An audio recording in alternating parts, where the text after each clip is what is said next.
Sacred Symbols, a PlayStation podcast, is brought to you by, well, you.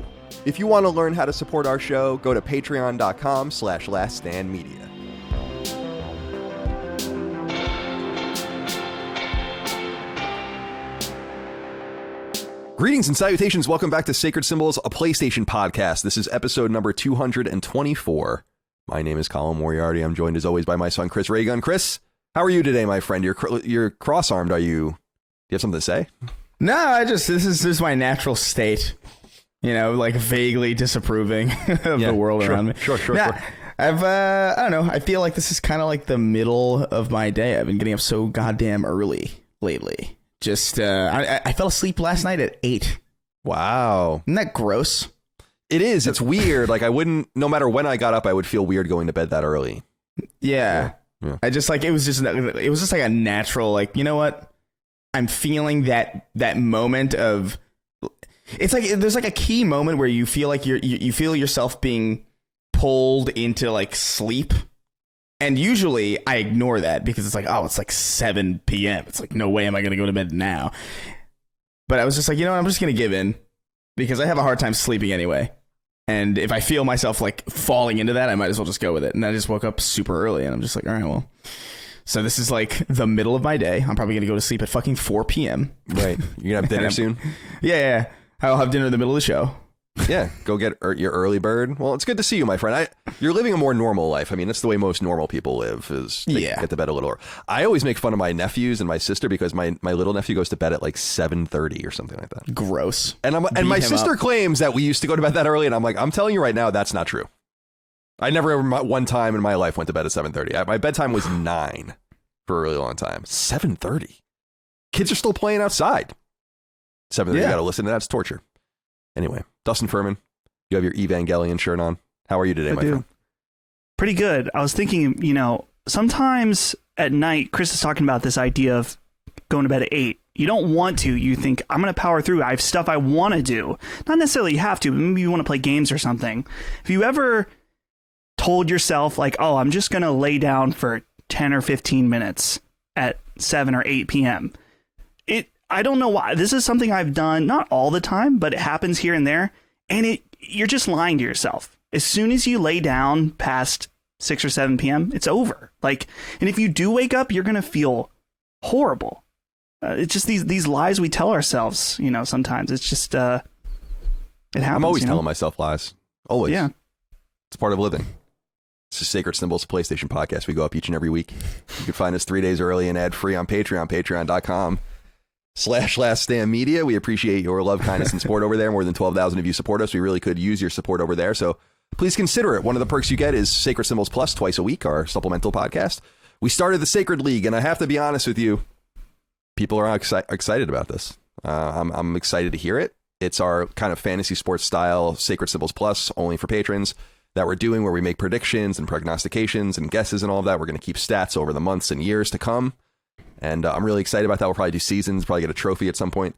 And what's so funny is I ask people to write in dynamically, like, how should we score this? What do you think of this? What do you think of that? And we're already getting really good ideas on how we should move forward. So the Sacred League is underway, really digging that.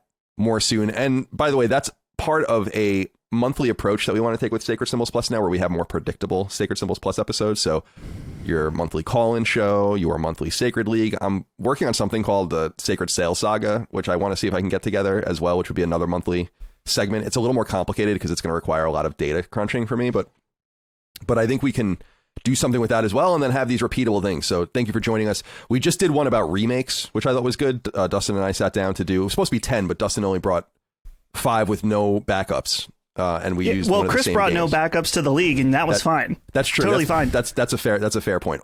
Although, like I said, during the league, you can use redundant answers. You can have the same answer. Did you think about the fact we could have used one of your backups and had 10?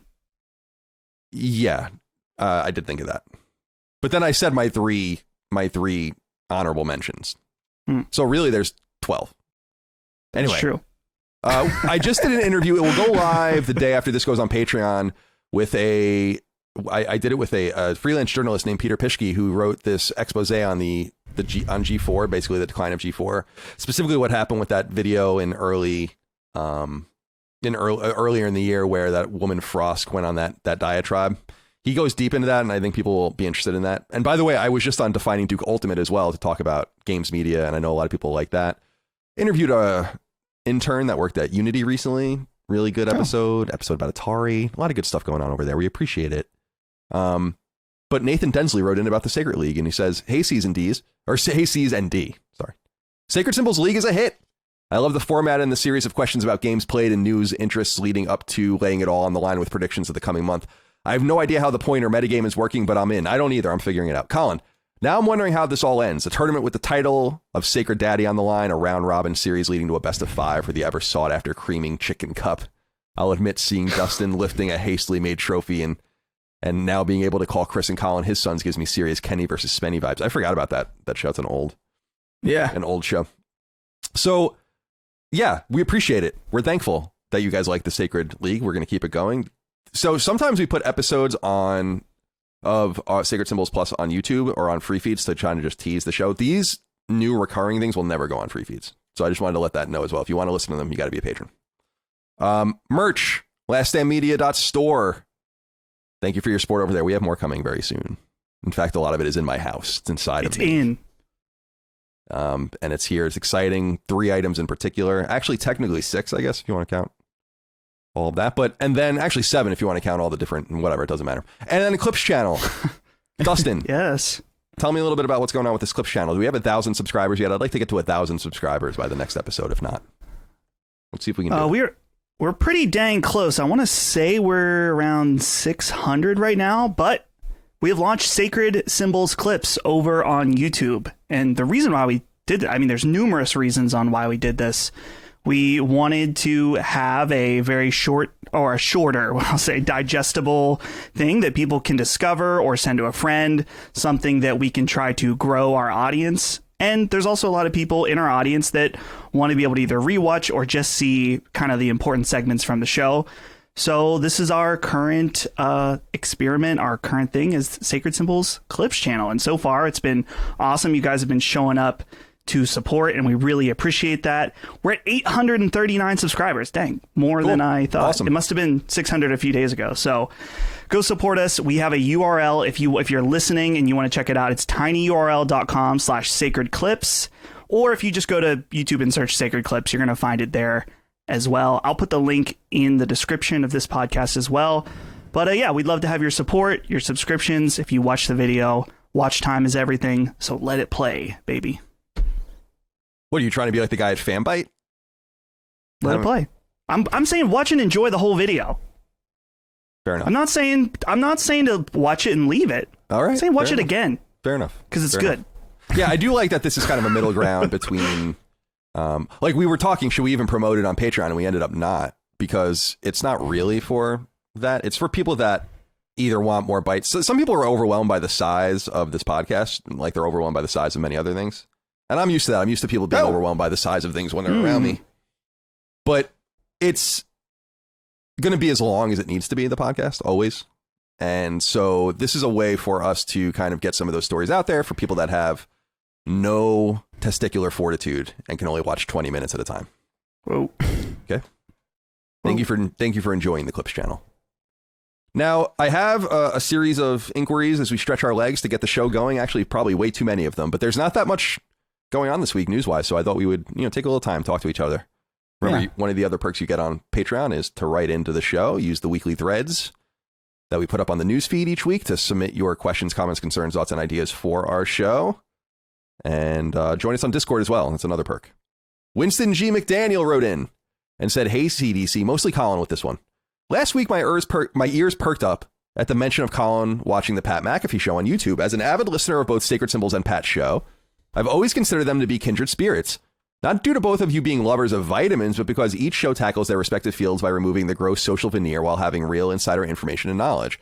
My question is a shot in the dark, but have you ever crossed paths with Pat or spoken with him? He certainly could use you on his show since his knowledge of video games is quite disappointing. Thank you for all you do. Dude, I would shit myself if I ever met Pat McAfee.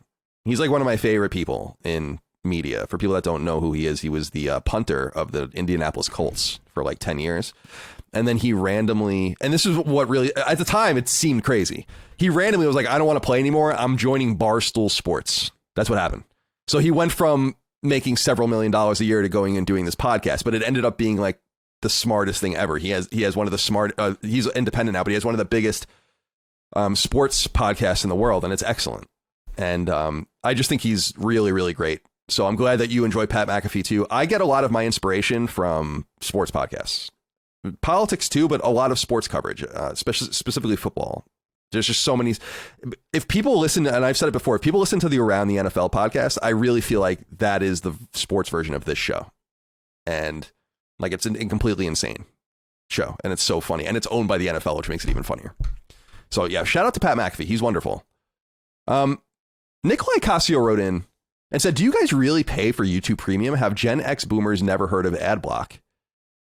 Do either of you pay for YouTube Premium? I forgot if we went over this, but I don't know if I remember the answers. I do. You do? Yeah. I do too. And you do too, Chris? Yeah.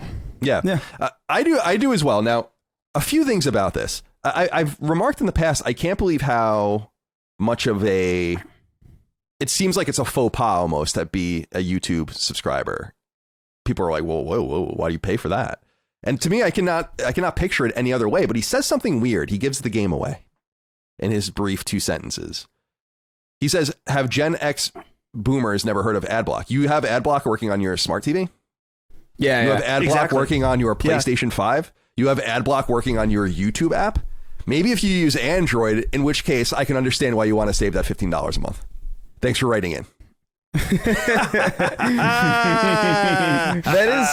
is the primary reason though. Like it's like I watch YouTube a lot on my TV. Like a lot of it is like through a console or through like, through my phone if I cast it or whatever, and I'd rather just not have to do. I go to people's house. I go to other people's houses, and they're like, "Hey, let me show you this YouTube video I saw." And then there's like 3 ads before it. And I'm like, "You're a fucking psycho." It's so foreign. Just let me do this. I cannot abide by you. Totally, I can't do it. Totally. So yeah, I mean, like there was a long time ago that I used to use AdBlock, and I still have it for like certain websites. But honestly, on YouTube, I don't. There's no point to doing it because I have YouTube Premium. He's probably like, I got AdBlock running on my Android kernel, and it's like, you know what, save your money. But for everyone else, I really do suggest YouTube Premium. I think it's really great. But he calls us like a boomer Gen X thing. It's like, is there anything more boomer and Gen X than watching YouTube on your browser? It's a bit weird. Also, now, to each their own. Yeah. You almost always have at least one browser that has AdBlock on because of the total egregiousness of. I use AdBlock. Some of it's ridiculous, especially on those apps that or those websites that just pop shit up. Like if it's like, even if it's like a normal like news site, it's like, hey, do you want to subscribe to our site? No, I don't. Well, something that I don't know if a lot of people realize is that part of the reason why so many big YouTubers, every video has a sponsor spot is because there's no longer money in ad revenue. I mean, there is some money to be made, but it's not enough. AdBlock, like when you use AdBlock, you're technically taking away a source of income from the creators that you enjoy watching. So again, I'm not going to like say, do whatever you want, whatever feels good to you. But I'm not. You're getting off on a tangent, Dustin, because I'm not judging the philosophical status of ad blocking. That's what I think about it. I mean, no, but I understand. I totally agree with you. Yeah. Here's because I wanted to clarify. I use ad block on my browser for sure. Right. The reason I've done that, and I've done that for years now, is because it is too egregious. But it's also like not ads. Like they're putting spyware on your computer. They're listing onboard mics and giving you dynamic ads. We see it on our phones and all these places where we can't block ads. And I'm not interacting with that. I don't mind ads being embedded in things. I mind you just shoving shit down my throat and doing it with reckless abandon. So, but that's the reason why I'm happy to pay for Sam Harris's podcast. I'm happy to pay for Spotify. I'm happy to pay for YouTube Premium. I'm happy to pay for all, et cetera and so on. Because Spotify.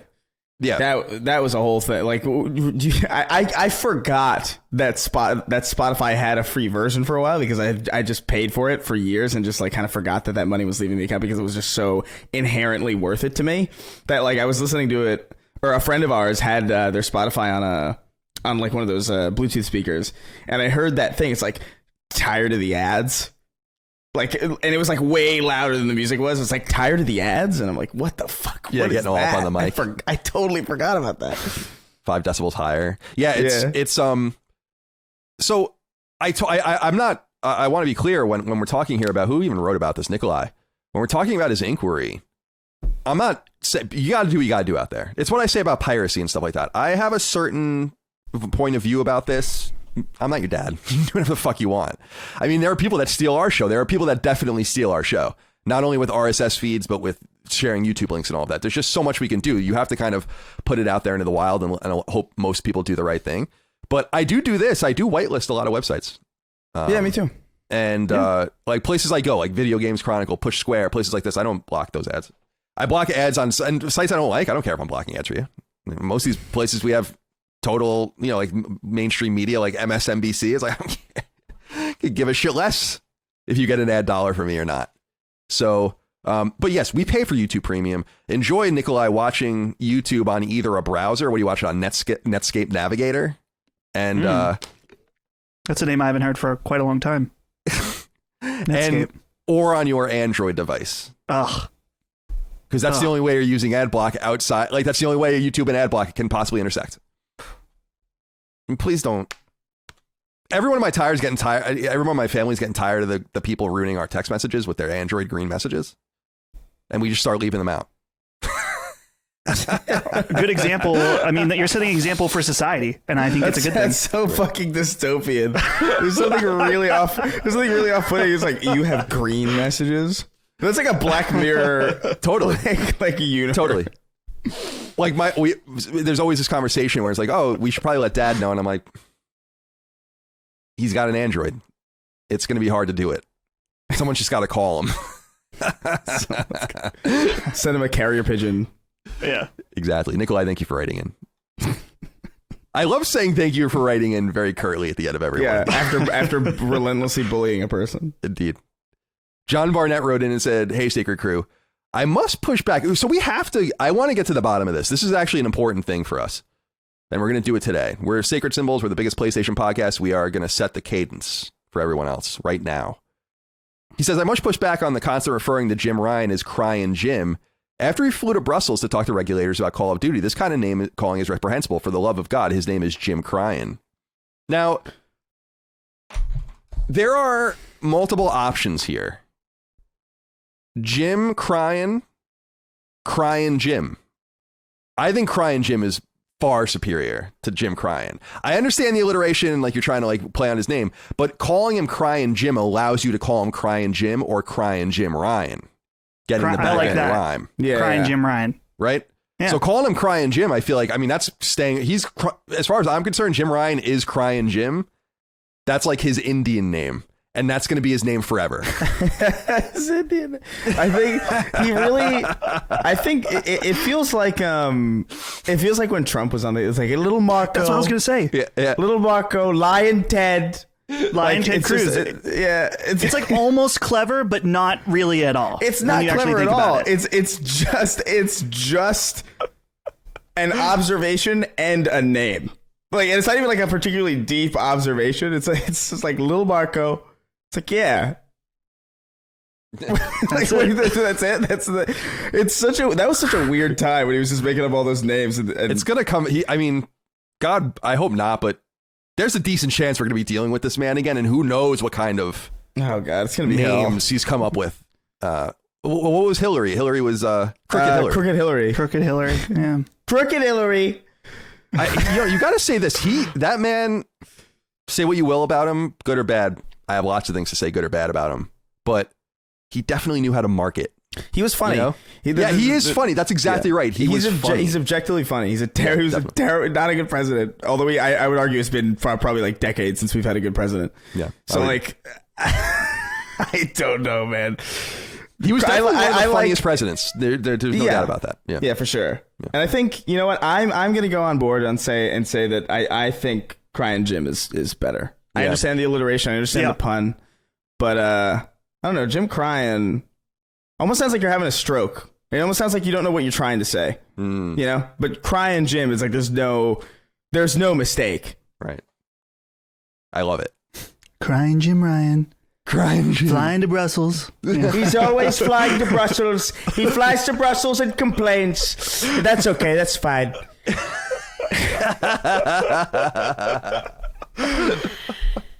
Wow. The great city of Brussels. Then he goes on a 5-minute tangent about Brussels sprouts. Yeah. All right. This one, we have a couple for you. I didn't know, for you, Dustin, I didn't know how to split this up. I actually put these out of order. I want to make sure I got these in order here. Okay, I'm going to read these both at the same time. Well, not at the same time, but one after the other. I'm not going to read it at the same time. That'd be horrifying if you were able to do this eldritch like fusion voice where you read both at the same tongues time. and shit. Oh man, power of Christ compels you, and then I fall over. All right. Whoa. Matthew Novak wrote in and said, "Hey CDC, this is meant mainly for Dustin. I spent a lot of my free time this weekend watching the Chris Chan documentary while playing Mario Galaxy. I feel like my brain has been irreversibly damaged.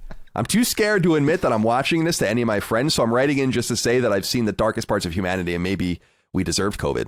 Whoa. And Alan Gonski wrote in and said, "Hello, CDC. I had a very strange interaction with my wife this week, and I 100% blame Dustin.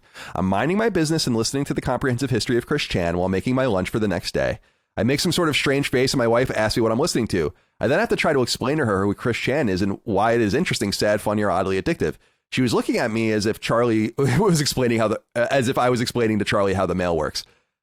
Always Sunny reference, of course. "I've never felt more awkward in my wife's presence before. Dustin, why did you do this to me?" So we now, Dustin, that's not all. I mean, a lot of people wrote in about this. So really? Yes, like probably 4 or 5 people in a thread of 170 comments. So awesome. An actual percentage of a tangible percentage of people wanted to talk about Chris Chan. Now, I don't want to make him a regular topic.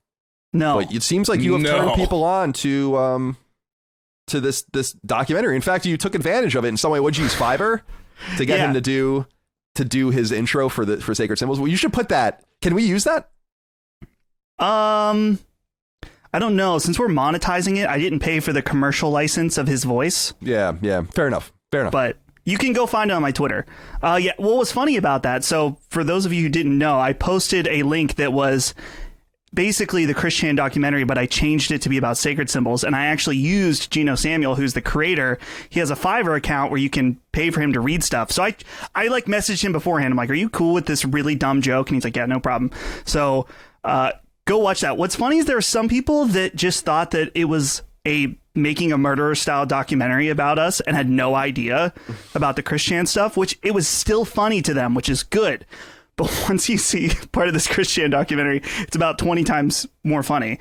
But I'm glad people are watching this series because as vile as it is, I feel like there's a lot of thought-provoking, interesting stuff in there. Way more than you would think.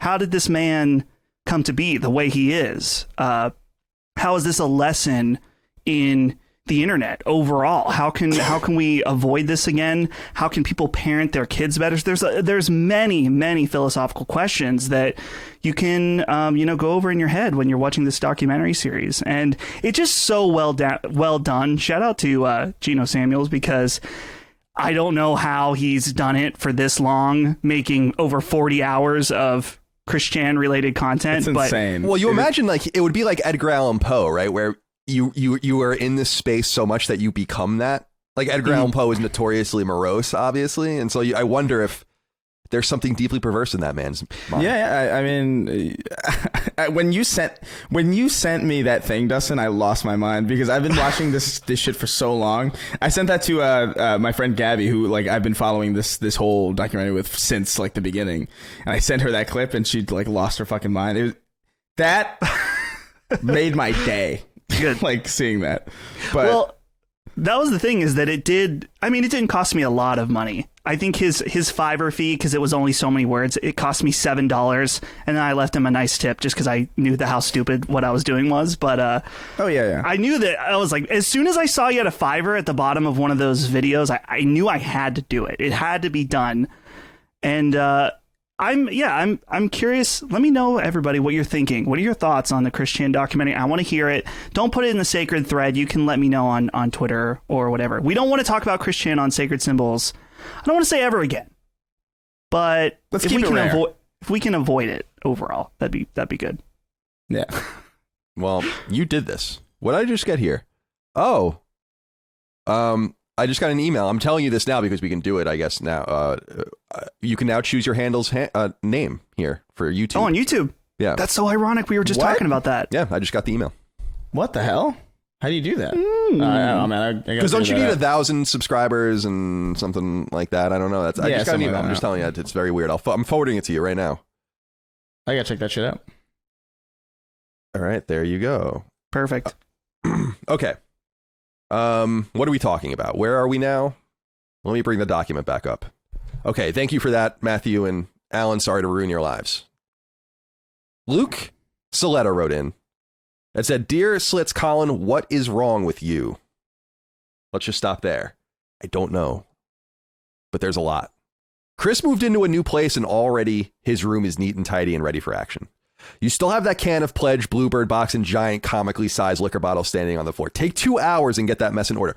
All right, so first of all, I turned that Pledge bottle upside down a month and a half ago and no one even noticed. So don't even act like you guys are really in on what's going on the shelf behind me. You have no idea. You don't care. So stop trying to pincer me into this fucking corner here where you want me to get all this done. There's a pumpkin. Micah put it there. I can't find it. There it is. And the bottle isn't new. This was actually... Hold on a sec. He took those headphones off really angrily. My great-grandfather was the MC at Roseland Ballroom in New York City. Famous venue. Mm. Saw 311 there once. And this was, of course, like, right after the war. And so they had like all sorts of cool shit. And this is an old granddad bottle. Whoa. Which is a bourbon, like a kind of a well bourbon. And it's awesome. That looks insane. Whoa, it's actually glass. It's real? I thought it was I thought it was plastic. No, it's glass. Dude, imagine dropping that shit. Like, the amount of glass that would be everywhere. Here's the thing. When my grandparents, the Italian side of my family, all right, the Irish side of my family, we don't really talk to very much. Like we're friendly and engaged with them and stuff, but we're not like that close with them. We're as close with the Italian side of my family, my mom's side. And her mom and dad both passed away in the 90s and early 2000s. And we went and cleaned their house out. But I was in college at the time and I had nowhere to put anything. So anything that I wanted that I had like an attachment to, like a piece of furniture or something to hang on the wall, my grandfather's M1 Garand from World War II, like all this shit. It was like, I can't take this to your dorm room at Northeastern. And so I got nothing. And so I went to my mom's a couple of months ago and she's like, you have to have this bottle. Like she's just trying to get me things now that like kind of circuitously came from them because she feels bad that I don't have anything. And I remind her of him, apparently. So that's the story of... That is a stupid bottle, man. That is so big. Old granddad. Pretty cool. All right, what were we talking about? What was the question even? I don't remember. Your pledge thing. Oh, right. Yeah, so Chris, first of all, you're right. Chris is settled into his new safe house. He's out of NATO territory so as not to cause any geopolitical or diplomatic issues. And thankfully, I have no time, energy, or inclination to do anything in this room right now. I just don't. I think it'll happen at some point. I think it's going to happen during like a snowfall this winter. One day you're going to turn this show on and everything's going to be done. Because not being able to leave the house is what's holding you back, right? Yeah, fair enough. God damn. Sacred Symbols is proud to be sponsored by Feels and their premium CBD, which you can try for yourself by going to feels.com/symbols. CBD may sound intimidating, but it isn't.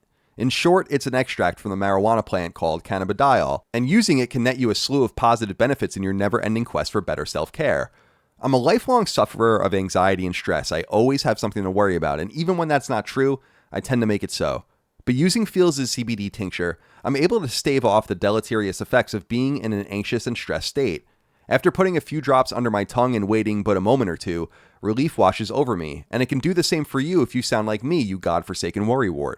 Now, I noted above that using CBD can feel a little bit scary for some people, and I get it. It seems a little edgy. But sometimes what's most natural and simple is most effective, as you'll learn when you begin taking feels. Sometimes when something is widely used and popular, we don't have to overthink why. However, if you need someone to hold your hand through the process, that's totally fine, my novice friend. Feels takes pride in its helpline staffed by real-life CBD experts that can help guide you towards the products and dosages that make the most sense for you. And it's worth noting that Feels CBD's effects aren't limited to stress and anxiety, not even remotely. If you're having trouble sleeping, Feels' tincture can provide a reliable antidote to help you find some Z's. And for those of you out there with physical aches and pains from a hard day's work or athletics or whatever really, CBD is renowned for its soothing properties. I'm telling you, with Feels' CBD, you can start feeling better right now. Don't let yourself be burdened with the rigors of the day, whether physically or mentally or both. Start feeling better with Feels. Become a member today by going to feels.com/symbols. That's feals.com/SYMBOLS. And you'll get 40% off your first 3 months of CBD with free shipping. That's feels.com/symbols to become a member and get 40% automatically taken off your first 3 months with free shipping. Again, for high quality CBD that can help you feel better right now, head to feels.com/symbols. Sacred Symbols is sponsored by Chime, their award-winning banking app and their suite of basic banking features, all of which you can learn more about right now at chime.com/sacred. Finance is important, and having a good grasp on your financial situation is essential once you reach adulthood. With a steady money situation comes a steady life, and it's something everyone should be seeking out. And my friends at Chime have a great way for you to raise your all-important credit score. There's a little mysticism surrounding one's credit score, yes, but don't get it twisted. The basics are focused around being responsible, and you can use Chime's Credit Builder Visa credit card to responsibly build credit, which can pay dividends later in your life. What do I mean? Well, without a good credit score, you're going to have a pretty hard time renting an apartment, buying a car, and participating in other cursory ways in our economy. And if you have bad credit, forget bigger purchases like a mortgage. But everyone starts somewhere, and Chime's Credit Builder Visa credit card is a great way to get going. I'm open and honest about this. I buy everything with a credit card, and then I immediately pay it off. I've done this for many years. There are quite a few perks to doing this for me, but a fundamental perk we all share is that the more you responsibly use credit, the higher that score goes, and the better everything will be for you later when that big purchase, a car, a home, or even an education comes into frame. And hey, Chime doesn't just call it the credit builder for nothing. Members see an average of a 30-point increase when they use it, and well, the higher the credit score, the better. So start your credit journey with Chime. Signing up only takes 2 minutes and doesn't affect your credit score. Get started at chime.com/sacred. That's chime.com/SACRED. Again, for Chime's Credit Builder Visa credit card, a banking app, and a suite of basic banking features, head to chime.com/sacred. The Chime Credit Builder Visa credit card is issued by Stride Bank NA pursuant to a license from Visa USA. Chime checking account and $200 qualifying direct deposit required to apply for the secured Chime Credit Builder Visa credit card. Regular on-time payment history can have a positive impact on your credit score. Impact to score may vary, and some users' score may not improve. Out-of-network ATM withdrawal fees apply except at MoneyPass ATMs in a 7-Eleven or any Allpoint or Visa Plus Alliance ATM. Clark Petrie wrote in. Now, this did bother me a little bit, and I want to hear you guys speak for yourselves. Sure. Gents, this question is for Colin. Have you adequately corrected your sons for their flagrant disrespect of Shakespeare? Your revulsion was palpable, exceeding any I can recall you ever displaying. As an audience member, it was hilarious. As a father of 2 boys myself, I assure you that a line must be drawn. They buoyed each other and doubled down on Shakespeare being trash. So again, what disciplinary measures have been implemented? Thank you for the laughs and good times. To thine own self be true, gentlemen. Thank you, Clark, for writing in. This was unusual to hear. Dustin, William Shakespeare. Yeah. What do you have to say about William Shakespeare? Shakespeare's saying shit like, oh, doth fuck thine own arse, stuff like that. It's like, just say it normally. Just talk normally. Enough. But don't you understand that it was his writing that got us away from Middle English and began to modernize English into the form that we understand it today? That's like part of, like if you read Chaucer from like this previous century, it's incomprehensible. Oh, Chaucer. Yeah. I'm compared to Shakespeare. So you like Chaucer? You like the more incomprehensible Middle English? Okay, that's interesting. I like Chaucer because there's a story about someone's kissing someone's asshole. In Canterbury Tales. Right. Yeah. So I like that for sure. I just didn't know you felt this way about Shakespeare. Yeah, and Shakespeare. It was a little disturbing, I have to be honest. You don't even know if he wrote it. That's true. That's wow, what we let's don't have even know who he reference is. to something we don't know. Nope. Cool. Could be Jonathan Marlowe. Could be Elizabeth I. Whoa. Who knows? Chris, do you have any opinions on? You said, I think you agreed. I mean, this is what the letter was about. Clark, I'm so glad Clark. Now, this wasn't the only letter about Shakespeare either, because I think people thought it was so funny how recoil. Like, I was like, what? Yeah. Like Shakespeare? That's like saying like Jesus. Whether you, maybe a bad example, but Jesus like, was kind of Jesus was a bad real. man. You know, it's like what? Yeah, Jesus was mid at best, you know. But like, I don't know. Like, I think I remember not liking Shakespeare because I got very, very frustrated at I guess it's just what everybody has a problem with. It's just like the way it's written, because it's the only type of literature from that period that is as well known as it is. So all of us as kids in high school or like, middle school, whatever the fuck, I can't remember when we read it, just had to go from reading normal books to this like, where doth is thou ass? Like, and it's just like, I don't know what this man is trying to convey at all. And then like beyond that, my introduction to it before I even read any of it was that fucking movie. The one with where like draw your swords and they have guns.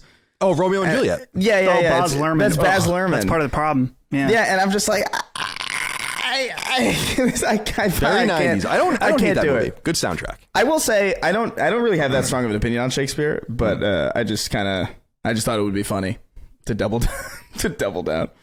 Hamlet. How all occasions do inform against me and spur my dull revenge. Was it is the a worst man version of The Lion King that if you're his holding? chief good and market of his time, but to sleep and feed a beast no more. Why don't you just say I'm Simba and my dad is dead? Get it over with. I literally pulled my copy of Hamlet off the shelf in preparation. Okay. Yeah, The Lion King is honestly, The Lion King's dope as hell, and it's like the best Hamlet that there is, in my opinion. It is. And it's very clever how Disney not only obviously went back and took things from the past and made them new again, The Little Mermaid, etc. But yeah, stuff like this, where it's their allegories or allusions to past pieces of literature. Pretty cool, no doubt. And way deeper than kids deserve. That's the funniest part about it. Yeah, that's why we get the shit that we get now. You get fucking She-Hulk. God bless you, you poor people. You poor sad imps. You get She-Hulk, we had the Lion King. I know. Oh my God, it's true. It's true. It's true. My God. We can even... fucked. I'll just leave it alone. Forget it.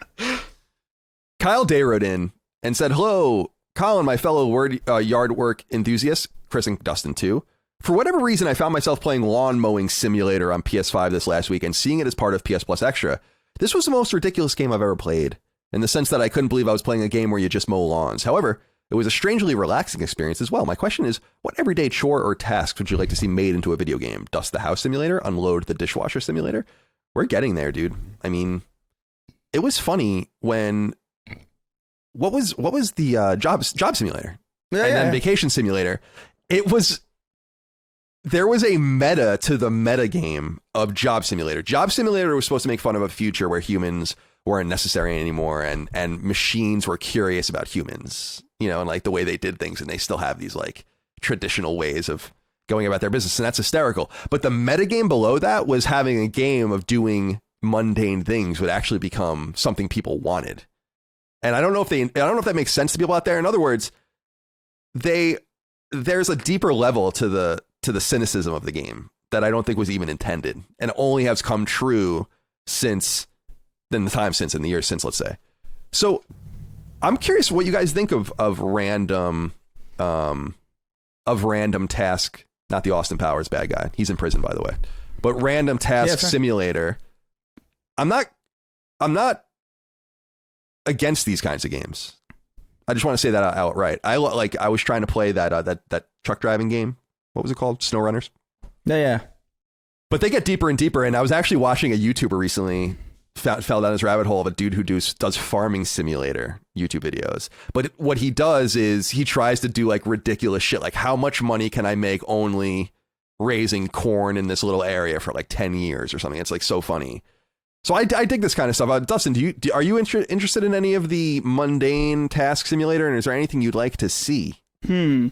I've tried a few of these. I've actually tried that lawn mowing simulator game since it was on Game Pass. I've also tried power washing simulator, which I know our very own Ben Smith, big fan of that game. That's by my friends at Future Labs. For people that don't know, those are the guys that did the Velocity games, Velocity and Velocity 2X, which were awesome PlayStation games. Interesting. Anyway, go on. Weird connection. Anyway, so I'm not too big on the more realistic ones, but I do enjoy certain, I guess, farming games. Like Stardew Valley, for example, is a absolutely fantastic game. I can go back to that game and play it again pretty much whenever. And I like games that involve more like city management, like either SimCity or even on a smaller scale, something like Roller Coaster Tycoon. I've talked about loving that on this show. But when it comes to like a very specific task, I found these games are a little too mundane for me. Like when I was playing Power Washing Simulator, it felt somewhat satisfying, and that's kind of what draws people in, is this idea of like slowly cleaning things. But I don't know, it was just not quite for me. So I don't really know what I would want to see, since I'm already not really into these types of things. I feel like it would have been Power Washing Simulator, because I'm a big fan of the subreddit Power Washing Porn. If you ever want to check that out, fantastic subreddit dedicated to power washing. Yeah, I watched some power washing YouTubers. Oh yeah, nice. There's a whole nice YouTuber sub arc of those guys, and then also the guys that go around and mow people's lawns for free. I've seen that. Yeah. Mm-hmm. Because they have like fucking insane lawns, and they just, I guess, exchange the lawn mowing for their video. Chris, random task simulator. What would you like to do in your digital life? I'd like to see time theft simulator, where you have a job, but your objective is to not work as much as possible and not get, like, it's like a stealth game. That reminds me of when I was working at Sears, and I would be working with a lot of like geriatrics. So I would, like, all the tasks would be doled out they would be like scaled to the I guess power level of a fucking 65-year-old janitor or whatever the fuck. Right. So I'd get all my shit done. I'd be scheduled from like 6 a.m. to like 12:30, and I'd get all my shit done in like the first like hour and a half. And so I would just like kind of like sleep behind the TVs and like just find all these like weird ways to get the fuck out of it. Sears is bankrupt, by the way. You're welcome. But I think I'm surprised. I really like Power Washing Simulator, actually. Like, I don't know if it's something that I would like constantly play, but like I had a good time when I was playing it. I'm surprised Barbershop Simulator isn't a thing yet. I'm surprised there hasn't been like a haircut thing. You know, like that seems like a pretty obvious. I don't know. I feel like, especially with just like the way hair physics is like evolved over time, and just the nature of how these simulator games are kind of taking off, it seems like a pretty obvious one. But I don't know. Maybe it's a little bit more complicated than I'm giving credit for. But I think a haircut simulator would be pretty cool. I feel like there are the random task simulators are cool, but they're bedfellows with something I do actually kind of like, and I've only delved into a little bit on PC in the past, which is like the management sim, in terms of like the text management stuff, where it's basically just like spreadsheets and numbers and all of these things, and you're running a fake sports team or something like that. I love that shit. That shit's cool, but it's and that's so like you're playing football. It's kind of like NFL Head Coach, that old PlayStation 2 game where you weren't playing the games, but you were making all the decisions that would then augment the dice rolls during the games. That's good or bad or whatever. That's so funny, because it's like spreadsheets, and you're like, oh, that's so cool. Spreadsheets and like keeping track of numbers is the thing I hate most about being alive. It is the worst. I like answering emails and like making a spreadsheet. It's like, man, there is no caveman that has ever lived that has known just the sheer power of this mundane stress. And I envy him, you know? Totally. I don't like it. I'm not a numbers guy. I like stats and stuff like that. I don't know what to do with math.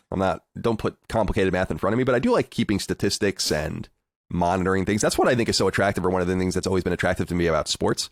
I've said in the past that I used to play NHL and keep my own stats, but I also used to make up, my friend taught me this, like in quotes, we used to make up like paper and pencil hockey leagues or baseball leagues with like dice rolls and play all of the games that way and keep track of everything. And it's totally insane.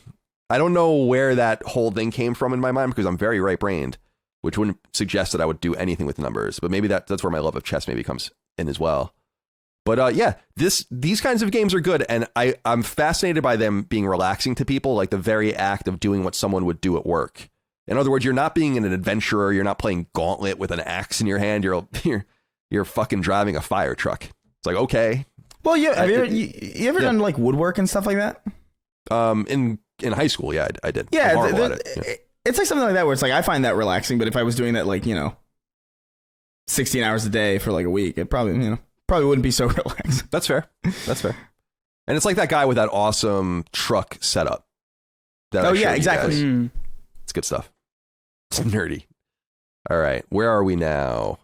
Corey Brown says, hey guys, every year I like to dedicate the month of October to playing some scary or spooky games. This year's lineup includes Doki Doki Literature Club Plus. Awesome choice. Very awesome choice. We did a spoiler cast on that, so check it out. Dark Pictures, Little Hope, Cryin, and Alan Wake Remastered. Do you guys have any Halloween gaming traditions, any spooky games lined up for this month? Chris, are you a spooky game guy? Are you like trying to I will say this time of year brings out the horror game stuff for me, but it's not necessarily October. It's just the shorter days, the falling leaves, the winter, the snow. That's why I think both Callisto Protocol and Dead Space are in the perfect pocket for enjoying them in these dark, cold months, at least in the Northern Hemisphere. So anything that you like to do around October, or are you kind of just a little bit of a passive participant in the spooky season? I would say I'm a passive. Like I would say I'm very similar to you, where it's more about the fact that it just gets dark so early that you can set the atmosphere a lot earlier, and you just have a lot more time to like really get involved with horror games before it's time to like reasonably go to bed. That's it. So it's less about October and more just about like winter in general. But I do like October. But for me, it's more about movies. Like now is about the time where it's like, yes, Evil Dead 2, fucking Nightmare Before Christmas for the next 3 months because it's appropriate this whole time. Also, it's a fucking amazing movie. But October is more like a movie thing for me. It's like, okay, I'm gonna watch some horror movies because in November it's like there's like Thanksgiving and like it feels a little weird. And Christmas is just I don't even know what Christmas is anymore. But Christmas stops being meaningful when you live alone. Like it's not really like even Christmas parties with like friends. It's like nobody's bringing their fucking little kids to a Christmas party. Like, oh, open up your fucking Game Boy Game Boy Color, Timmy. Like it's not happening anymore. So it's really just drinking while snow is kind of while there's snow happening somewhere else. And I can just do that now. Yeah, exactly. So for me, it's like I don't know if I seek out horror games around this time of year, but when they do come out in October, I do make a point to kind of go for them. I'm actually super stoked about Scorn for that reason. Where Scorn comes out in October, it's like kind of perfect for that time. I don't know how it's going to be, obviously, and it's not. It's obviously over on Game Pass and PC or whatever. But I think that comes out tonight. Does it really? I think so. I thought it was like the 22nd for some reason. Scorn. Oh, I think it got pushed up, didn't it? Or didn't something like that happen? It got pushed up. Right. Let's see, October 14th. That's my birthday. So it's the 13th right tomorrow. now. Yeah. Tomorrow night. That's I think I saw it's actually tonight at 6. Like they had like a thing, one of those annoying things. They got the calendar where it's like this is the time it comes out. Oh, it's tonight at 6 for you guys? Let's see. Would that mean it's like 3 for me? That's pretty dope. I think so. That's true. I'll be able to play like an hour after this show ends. So you got that going.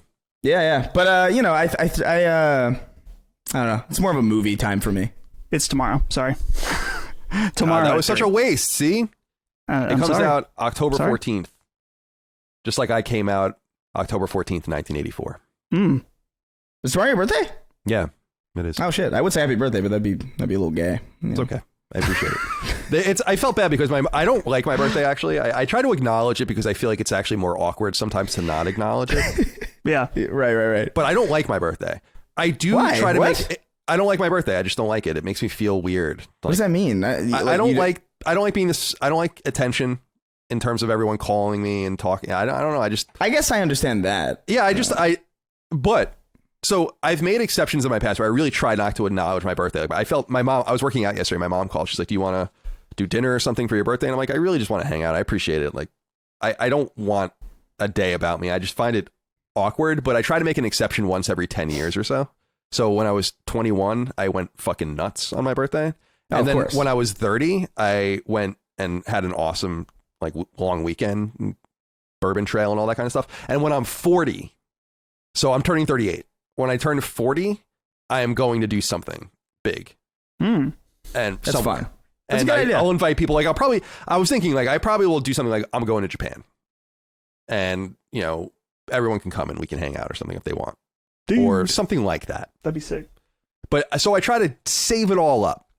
And then I'm like, now it's about me. But only once every 10 years. That's all I ask. That's good. Yeah. I like it's too that. much. Every year is too much. I'm not that special. No one's that special. Let's be serious.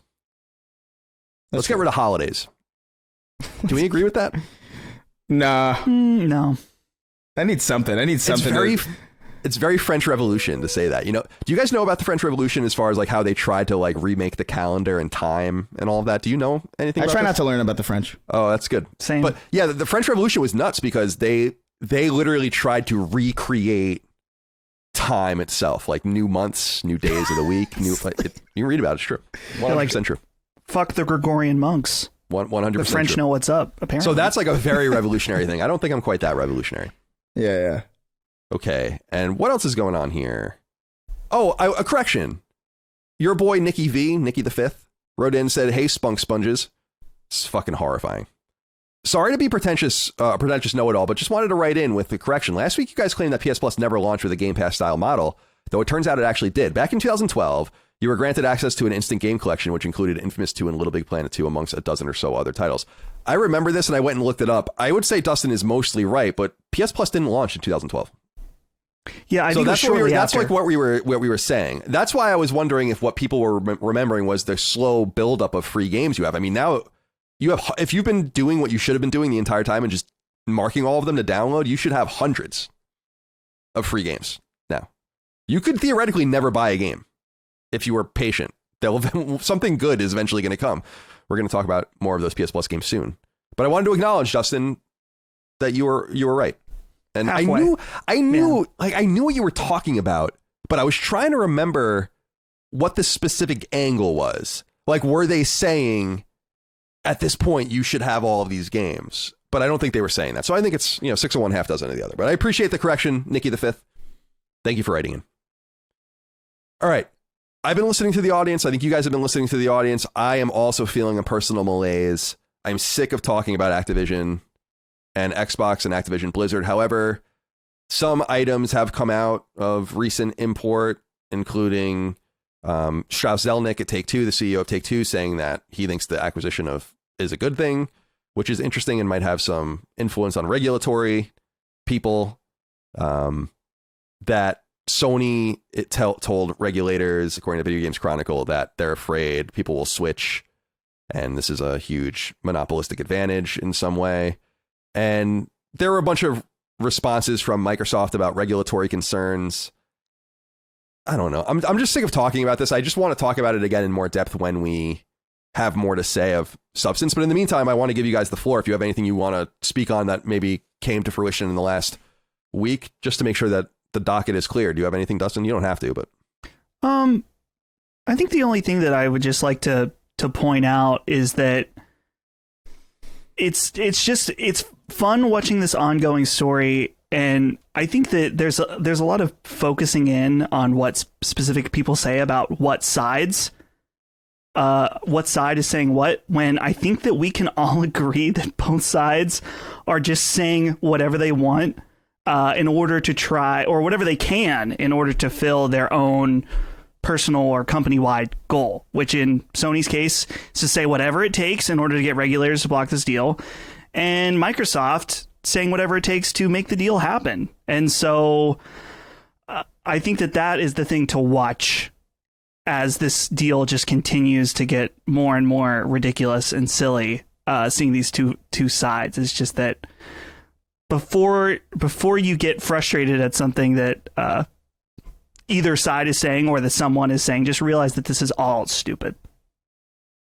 I couldn't say it any better. I mean, I just think everyone looks dumb. If I understand what Sony's doing, I understand that they're trying to make it as painful as possible and trying to get concessions. In fact, Microsoft said something interesting, which, and when I read these regulatory filings and all this stuff, I feel pretty good about the cadence of my predictions over time, because I typically do have an eye on this stuff, I think, pretty accurately. And they said what I've been saying for a long time, which is the only thing stopping Game Pass from being on PlayStation is Sony. And they basically confirmed that. They said it straight up. I would love to have been a fly on the wall during those conversations whenever they happened, or over time if they happened.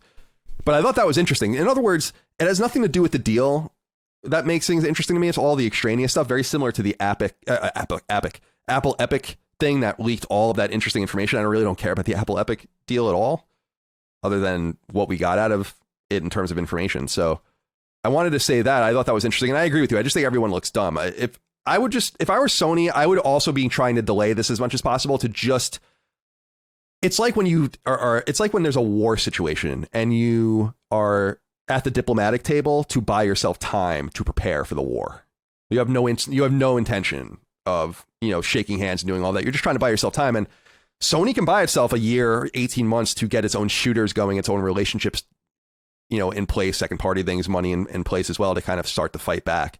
But I find all the stuff in between the lines much more interesting than these guys kind of, Cryin Jim and all these guys trying to change the scene. Chris, do you have anything that you wanted to talk about with this before we move on? Oh my God. I'm so tired of I feel like you guys said everything that I would have said anyway. So I feel like it's best to just move on. I'm so tired of this shit. I just want it to be done so we can actually start focusing on like what this actually means going forward and seeing what they actually can. Because right now, the thing that's frustrating about it is everything that we know about this deal is kind of like bullshit, because all that we know is whatever they need to say in order for it to pass, or, just to get it through this negotiation process or this vetting process. So we don't actually know what's going to happen or how they're going to handle certain IPs, certain games beyond like a certain framework. We don't really know yet. And only when it's actually finalized and done will we be able to actually sift through news in a really meaningful way. So I want to speed run to that, Let's get to that point. The one thing I'll say, this was the one stat that I wanted to focus in on. Again, extraneous to the situation, but I think reinforcing of what I've been saying about something in particular, Game Pass. There was something that said that Microsoft made $2.9 billion from Game Pass. And this is a nice sum of money for them. But people have been using this number as, see, look how much money Game Pass brings in. Look how well Game Pass is doing. And I'm like, have you done the math? Because I did. And this indicates that the average Game Pass subscriber is paying $8 a month for their subscription. Game Pass is supposed to cost $180 a year. So based on the 30 or so million subscribers they have, they should be making more than twice that much money. Meaning that Game Pass is being proliferated at a very low rate, which we already knew. But I was surprised people were using this number as a reinforcing agent for their side when I look at this and I'm like, that's too low. Money made or not, this is not the number that they want. This number doesn't resonate or vibe at all with the 25 to 30 million Game Pass subscriber number that we have. If that means that tons of people are not paying for it at anywhere near market value. And I thought that was interesting. I think that if anything, reinforces my gut feeling about it. So I wanted to say that. I did see that, but otherwise, as far as I don't care. I just want to get this over with. I just don't care. I really don't feel a marriage to this because I really don't play Activision games. It was very similar to Bethesda, where I wasn't losing much more than machine games and a little bit of id, so I just was like, whatever. There's nothing you can do about it. If this gets closer and closer to home, it's going to become more and more personally ravaging to my potential gameplay style and all of this. But from an analyst point of view, I'm interested to see if it happens. I do think that this will go through. I want to say that. I don't think this is going to get stopped. And it's already been approved in a lot of markets. So it would be unusual for the United States to shut this thing down. And I think the biggest barrier might be the EU, actually. And we'll find out. We'll see how Cryin Jim did when he went to Brussels. Sacred Symbols is sponsored by BetterHelp, and as the name suggests, they can help you feel better right now at betterhelp.com/symbols. The term self-care is all the rage these days, and I know it can feel a little eye-roll worthy to hear it sometimes, but it's important to take its fundamental concept on board. The stark reality is that if you're not operating at maximum capacity, then nothing you undertake, no personal or professional endeavor, will be realized to its fullest potential. It sounds obvious, but it's worth reiterating that you are the foundation of your life, and steadying yourself is vital. And this is where BetterHelp comes into play. See, BetterHelp and its brand of online therapy is awesome because it works to lower the barriers to mental health care to levels never before achieved. No longer do you have to drive somewhere or jump in an Uber or on public transit, wait in a waiting room, speak to someone in person, and then do it all again. There's nothing wrong with that per se, but there's no denying it's inconvenient and archaic. And when it comes to things like this, it's best to meet you where you are. So when you sign up for BetterHelp and get matched with your therapist, you'll instead be able to conduct your sessions over video or audio or even over text. When you sit and think about it, there's no reason that therapy can't work like this. And it's awesome that BetterHelp figured out what was obvious in front of us the entire time. By cutting out the extraneous nonsense, not only does therapy become more accessible to use, it also becomes more affordable, meaning you won't feel bad using this help. And a qualified therapist at BetterHelp can assist you in so many ways, from handling a rough relationship or a bad work situation, to learning how to better deal with stress, anxiety, and past pain. Mental health is so important, and therapy truly does work. It's helped me in the past, and it can help you too. And if it was as easy in my day as it is now, well, I probably would have exercised that self-care muscle a lot more when it counted most. I hope this BetterHelp ad finds you well, but if it doesn't, maybe BetterHelp can, well, help. When you want to be a better problem solver, therapy can help get you there. Visit betterhelp.com/symbols. That's BETTERHELP.com/SYMBOLS. And get 10% off your first month of therapy sessions.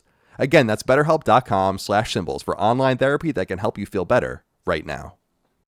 I'm Felicia Day, and I'm the host of the official The Lord of the Rings, The Rings of Power podcast. In every episode, I'm going backstage for an all-access look at what it took to bring Middle-earth to life. I'll even have the first full breakdown of the incredible season finale with the series showrunners, J.D. Payne and Patrick McKay. I will be sharing juicy behind-the-scenes stories and processing all the holy crap moments with the members of the cast and crew. Numenor has got to be the most amazing thing ever, and we wanted it to just be the greatest kingdom of men that ever existed. The elves are arrogant and vain. They're not beyond being corrupted. Can I just say, watching Owen Arthur eat in his full regalia is the most hilarious thing.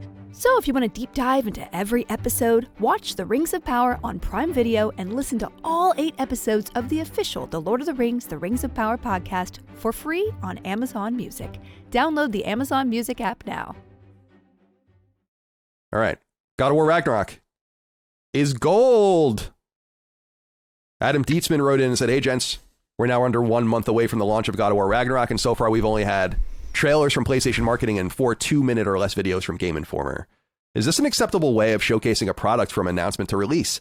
Is it because PlayStation knows it's going to be too similar to God of War 2018? Or is this acceptable because God of War is such a known property? It just seems odd to have gone through this entire marketing cycle for one of PlayStation's biggest brands with trailers only." How are you feeling about this, Dustin? The game is close. It's gold. We're, 3.5 weeks away or something like that. By the time this goes live, everyone's excited. I'm certainly ready to go. I think we all are, day one. But have we seen enough? I'm curious how you feel about that. I personally feel like I've seen enough. I didn't even watch that most recent trailer that everybody liked, and I'm in. I think that there's 2 ways to take this. One is that Sony is hiding it because they aren't proud of it, or there's something wrong with it. I don't think that's the case. I think it's more so that God of War 2018 was Game of the Year for numerous outlets. It probably received the highest praise of any game that year overall.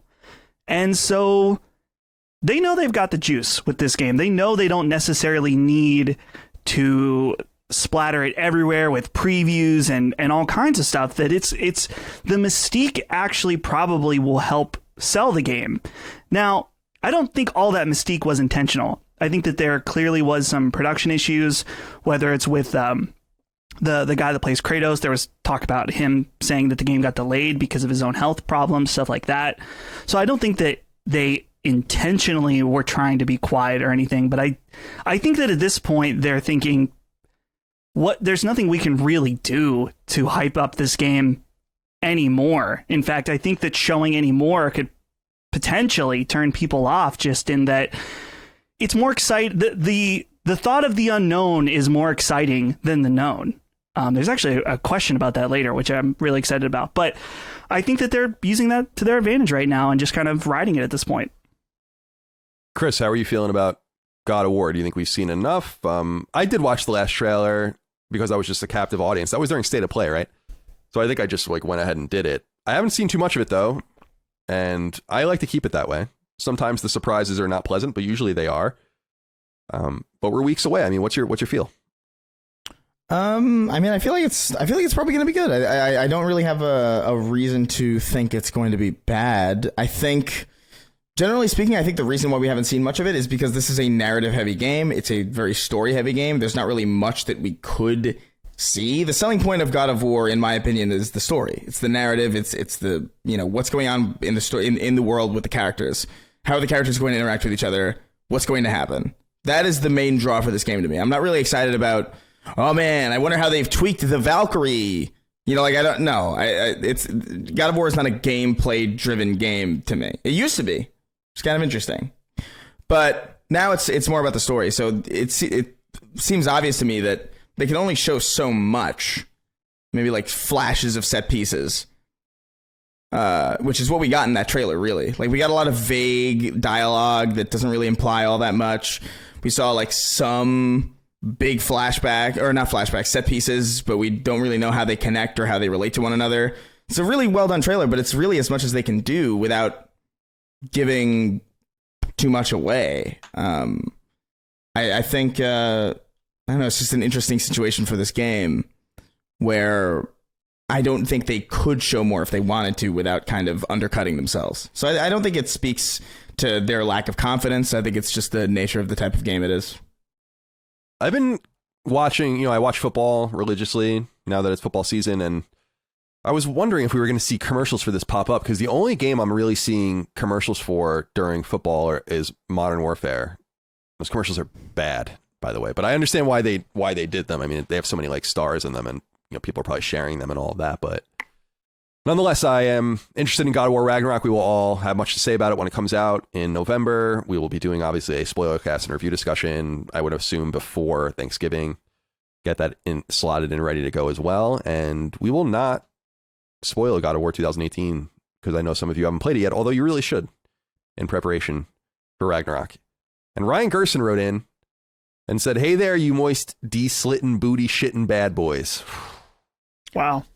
Since we're now under a month out from Ragnarok, I was hoping to get your guys' opinions on how the game may end up being limited due to it being on PS4 hardware. We know they will throw the typical PR buzzwords nonsense around, faster load times and 40x textures and all this, but in reality, it's hard not to see that any game having to work on a platform on lower grade hardware isn't going to carry some of that baggage forward to the PS5.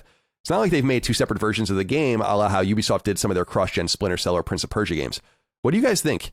They can't really say this is a true next-gen experience. How much do you predict this game will be held back creatively, gameplay-wise, etc., by having to cater to the PS4? Thanks for all you do, and stay wonderful.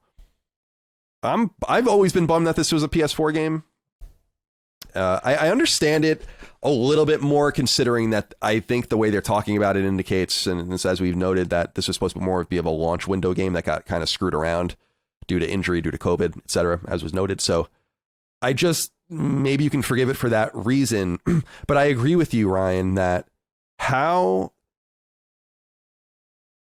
are you going to deal with the loading, for instance? Are we going to have, I'm very interested to see, are we going to have more of these corridor loads and all this kind of stuff? And will it be like what they did with Spider-Man when they brought it to PS5, where the subway kind of ride just kind of goes away or is truncated? You can actually turn it on if you still want it.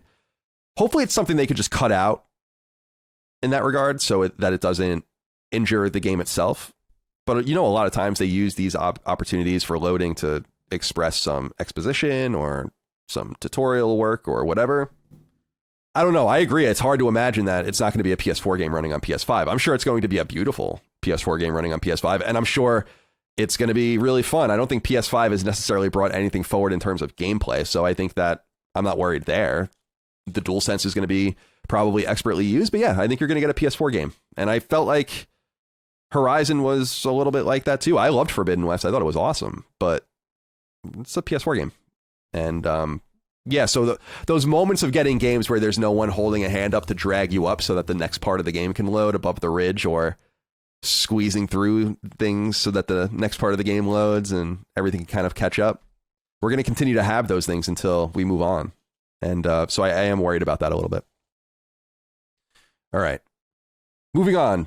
Just a quick note, new firmware. There's, again, new firmware for PS5. So last week we talked about new firmware. This week there's new firmware as well. But they're bigger improvements. A lot of it has to do with quality of life and user interface stuff. I've only been on my PS5 briefly since it went live, but I saw a little bit of it. So you're definitely going to want to go check that out. And also, Miles Morales, PC game from PS5's launch, has a release date on Steam, November 18th, according to Steam itself. So that's pretty exciting. I liked Miles Morales a lot. Little short, but that was what it was supposed to be. And I like that character. I dig it a great deal. Chris, are you going to check out Miles Morales on PC? I don't know. I've got so much stuff that I haven't played that I own that I kind of want to get to. And I've already beaten Miles Morales. I really liked it. It was actually, like, I thought, a better Spider-Man game, technically speaking, because it didn't have any of those weird pacing issues that the first one had, like with I'm Mary Jane and I've got to sneak into a museum to get a photo of a man. It's like, you know where that came from? It was like, this game, we need this game to be longer. Yeah, it's definitely that was what happened. Obvious padding. Right. So I really admire. I really like the fact that Miles Morales doesn't have any of that. It's just straight up Spider-Man action, and the break that you get from the Spider-Man action is, guess what? You play something else, or you turn the game off and go be alive, go be a person. I appreciate that. It was just shorter. I thought it played a little bit better. I thought Miles Morales' combos and just move sets were just a little bit slightly more interesting. So it's definitely an easy recommend from me, but I don't think I'm going to go back to check it out. I already checked out Spider-Man PC for all the mods, and I imagine a lot of the mods that are going to be for Miles Morales are going to be transferable to this because it's basically the same exact engine. So I'm not too worried about missing out on mods either. So, we'll see. Let's stick with you, Chris. I was curious what you thought of this revelation. So PC Gamer reports this, but it comes from the Xbox podcast, I guess their official podcast product. So obviously one of the studios that Xbox acquired during its acquisition of Bethesda, the publisher, ZeniMax, is Arcane. And Arcane used to make a game called Dishonored, as people know. There are two of them, plus some DLC. And Dinga Bakaba is the producer, I think, or director. Let me see here. Yeah, creative director of Deathloop. And I think worked on those original games as well. And basically, the long and short of it is, on that podcast, he confirmed that Deathloop takes place in Dishonored's universe after Dishonored, after the I guess Dishonored, specifically Death of the Outsider, which I think is a DLC pack. So what do you make of that? I thought that was pretty interesting. I like that kind of stuff. As long as I like small universe things, as long as you're not getting too crazy with it. And this is miles away from being too crazy. Yeah, no, I think it's great. I also think it makes sense. It doesn't feel like a shoehorned, like, it doesn't feel like something they thought of after the fact, because when I've played a fair bit of Arcane games. I'm recently going through Prey at a very snail's pace because I'm trying to savor that game as much as I can. But you can tell Arcane games are designed very similarly in a sense that they have a sense of oh man, how would you even describe it? Nebulousness to them. But for whatever reason, when I was playing through Deathloop, I remember feeling like the level structure and the world design felt very similar to Dishonored in a way that Prey didn't, and in a way that other Arcane games didn't. And I was like, oh, it's interesting that it's quite similar.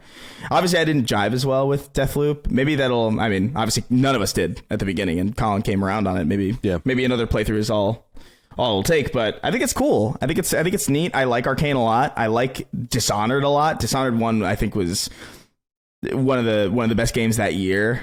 It's a game I really fondly remember. Dishonored 2, I never actually got around to playing. I should probably get around to. I didn't play it. Good. I know I heard nothing but good things about it, but the problem is, like, when it first came out, I played it on Xbox One, and it was like, I think the launch version of that game was really fucky. I don't know what was going on. Input latency for the movement was really bad. Also on PS4, that was a console specific issue.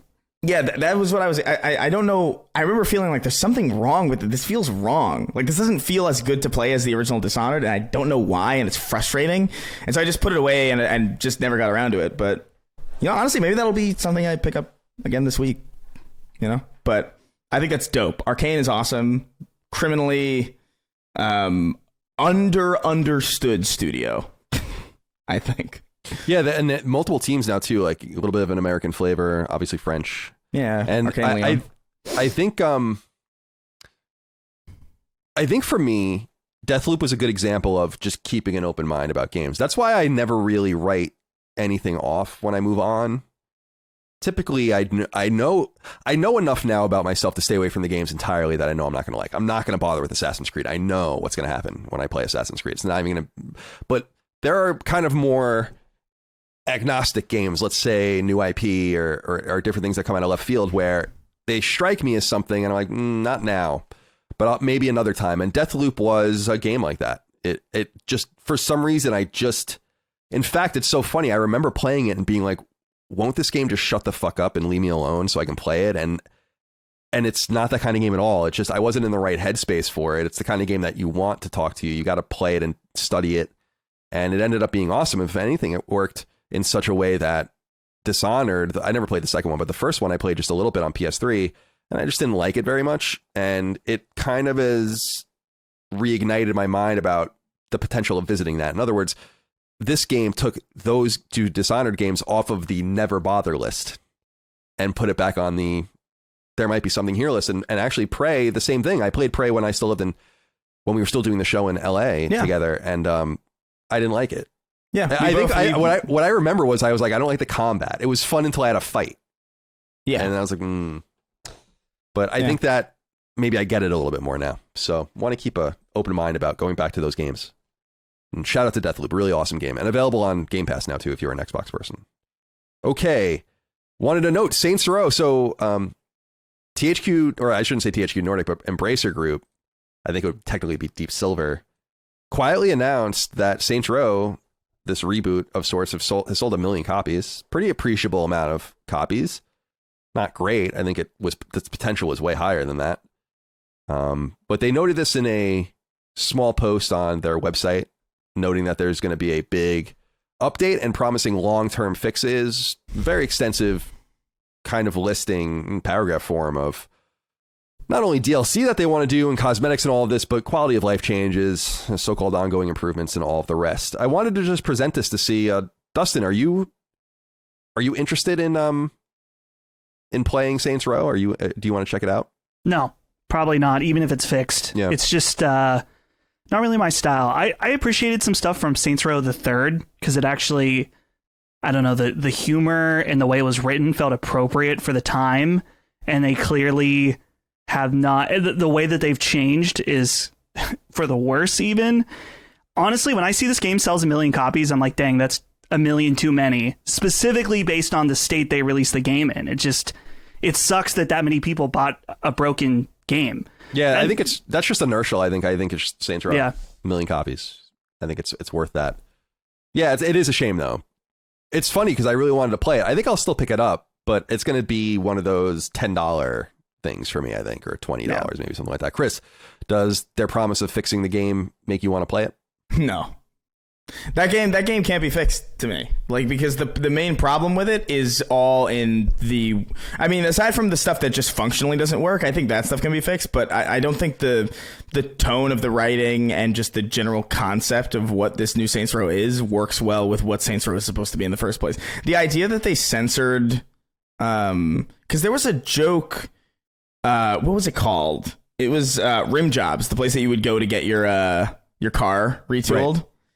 They changed it to Gym Robs, which is like, there's like nothing, like Rim Jobs is an entirely innocuous thing. Like it's not like a slur, you know, like there's it nothing. Doesn't mean that you're gay or that you're this or that you're that. No, anyone could enjoy a rim job. It's just a vulgarity. Anyone, even you. It's just a vulgarity. That's literally it. It's just something that could only be in an M-rated game. So when you censor that for like some nebulous, Like, I cannot for the life of me understand why this game's still rated M. So, like, why? Like, it seems like such an innocuous thing to censor. And from just from that alone, I mean, this is the series that had you running around beating people to death with floppy dildo bats. And you can't say rim jobs as a joke? Nah, man. Like, there's something fundamentally, like, deeply wrong with the writing staff and the people who put together the universe, to the point where no amount of frame rate stability patches, audio balancing, graphical up reses, or 4K whatever the fuck you want to do to it, the core of it is still just not what Saints Row was. And I didn't even really like Saints Row that much to begin with, so this is already just kind of off the table for me. Yeah, it's I totally understand that. I think that the interesting thing about this, based on what little we know, was that the developer Volition had noted that they basically changed it on their own. No one asked them to do it. And that, to me, if that's true, and who knows if it is, but if that's true, that just indicates that you don't understand your own IP. Either you lost the heart and soul of what made your old games, which is possible, people move on, or it suggests something worse, which is just that the rot within gaming and within game developers, the self-sabotaging, censorship, and all of the rest, it works, and it's actually having an effect on the products. And unfortunately, at $1 million sold, they are no doubt going to make money on the game. In fact, I think they confirmed that the game would be profitable in a recent Embracer Group filing. So we'll see what they do with the future of the game. I think maybe something new entirely would be better. But maybe wait 10 years and you do your Saints Row reboot again. Try again. I wanted to just point people to just a couple more things. People might remember the developers, the Astronauts. They did a game called The Vanishing of Ethan Carter in 2014, which was a prominent walking simulator during the walking simulator era. And then they kind of disappeared, but they did announce shortly thereafter a shooter called Witchfire, and this game has been in development forever. The game was actually supposed to come out by the end of this year, but it's coming out in 2023 now. And I wanted to point out this posting on their website because I thought it was just an interesting piece of honest development. And it's called How Redesigning One Core Feature of Witchfire Changed the Date to Early 2023. And it's them just bringing you through this entire rationale, and very readable, not too long, but pretty extensive. This entire rationale of, here's what happened. We wanted to make our game open world, and now we had to figure out how to do that. And here's how we split it all apart, and here's how we had to tape it all back together, and these are why the delays happened. Pretty cool. And I don't know if they felt they needed to do that because people are wondering where this game is. I think it would be safe to assume, if you were just a casual person, that this game was canceled long ago. I mean, this game was announced so long ago. So I know that they have to kind of get something written about the game, get people aware of it again. It's also an Epic Game Store exclusive, so that's not probably good for them as far as... In fact, they say this at the end of this, which is so funny. Let me see. Question of the week, Facebook or Twitter, we keep seeing this question, and then it's any chance for a Steam release. So they say we are an Epic Game Store exclusive, but after that we'll go elsewhere. And they say Epic is fine. Epic Game Store is fine. We like our cooperation, but the choice of where you buy Witchfire is yours. Epic is and they're like, fine. if you prefer Steam, or maybe you don't even play on PC, just wait a little longer until the game is done. So very weird that you can talk like that instead of being a little more enthusiastic. But nonetheless, I wanted to point to that. I just thought that was interesting. Witchfire looks dope. The idea of it being kind of it's roguelike, but being kind of like this open world. They were talking about Returnal as kind of an inspiration, and yeah, I think they might have something there. And finally, we know that Embracer Group, speaking of Embracer Group, they bought 3 studios and a bunch of IP from Square Enix. One of those studios was Square Enix Montreal. That studio is now known as Onoma, Studio Onoma.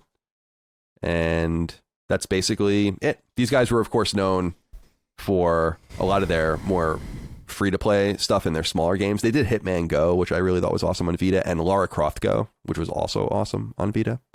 So that's it for the small pieces of news. Let's get into the things we're playing. Chris, yours is empty, so does that mean you're not playing anything? I'm playing the same stuff I was playing before, but I just didn't have as much time with anything this week. I've been super fucking swamped. So I could have said Tunic again, but I feel the same way as I did last time. There's nothing really new to report. I haven't gotten that much further into it. Still highly recommend it. It's still dope. I've been dabbling a little bit with Cyberpunk 2077 as well, but I've already, I already beat that game. I'm just kind of, I got the Night City itch from that damn show. And so I've not even really been doing anything in it. I've just kind of been like doing all the side stuff and just kind of moving throughout the world and just sort of like listening to conversations and stuff, like just little things that I missed out on the first time that I was running through it, trying to get it done before it destroyed my console. So nothing really new to report. Although honestly, today I'm heavily considering jumping back into Dishonored today. Dishonored 2 anyway, because I'm really feeling it lately. Dustin, says here you're playing a couple of games. Talk to me about them. Yeah, I have jumped back into Cyberpunk 2077. And when I tweeted about this, a lot of people were saying, hey, let me know. I'm excited for you to start this. I'm excited for you to finally check this out. I was like, hold your horses here. I didn't realize I had put like 30 hours into this game, maybe a little less because I spent a lot of time fucking around with PC settings, but I had put a considerable amount of time into this game at launch. And like Chris, I've been watching Cyberpunk Edge Runners, and I thought, you know what? Now is the time to hop back in. And so far, it's been really good. In fact, even though the PC version was significantly better than the console versions at launch, I am noticing a huge improvement overall with just overall bugs and the performance of the game.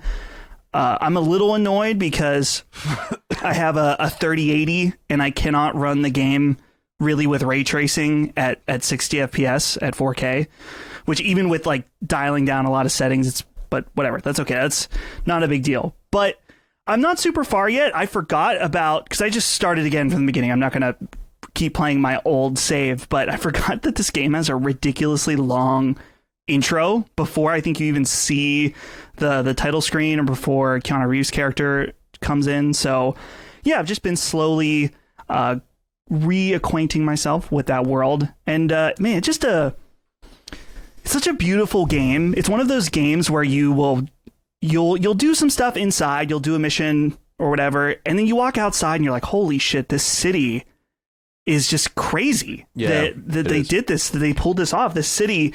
Now, I think that there's obviously some, like, it's not like you can go into a lot of these buildings. It's not like necessarily fully in depth, but even just from a visual perspective, seeing some of the city is just amazing.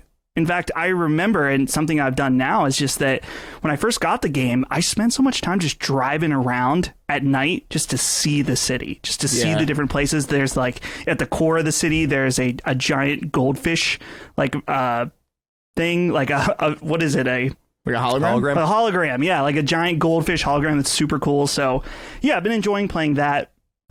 And then the other game I'm playing is called Vampire Survivors. And I've been hearing some rumblings about this game, and it's currently only on PC, and it's also, I just figured out a few minutes ago, it's available on Game Pass, and I'm assuming it will be on PlayStation eventually. It's an early access game, and that's something that PlayStation doesn't really do.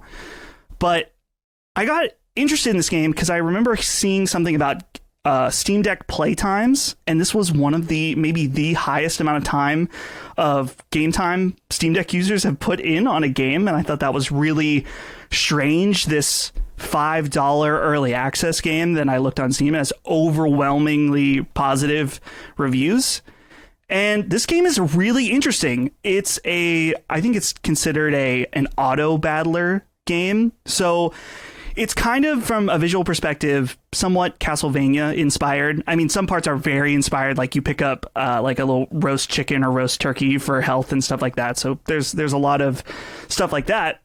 But basically, all you do in this game is move your character. And that's it. There's no attack button. There's no dodge. You just move your character around, and hordes of enemies will attack you. As you attack them and take them out, they drop like little diamonds. And as you collect diamonds, your character upgrades. Once you hit an upgrade point, you get like an option of 3 different things. And so maybe you want to upgrade your character's default weapon, which, by the way, the weapon just automatically attacks, whatever it is. Maybe you can upgrade that default weapon. Maybe you can pick up a second weapon that will auto attack. Maybe you want more health or whatever. And so this game has this addictive loop where you start out kind of weak. Like maybe your character just has a whip that auto attacks in one direction. But then as you upgrade, you start to become this like crazy unstoppable force where you've got like a holy Bible spinning around you. You've got lightning strikes over, and there are like hundreds of enemies on screen.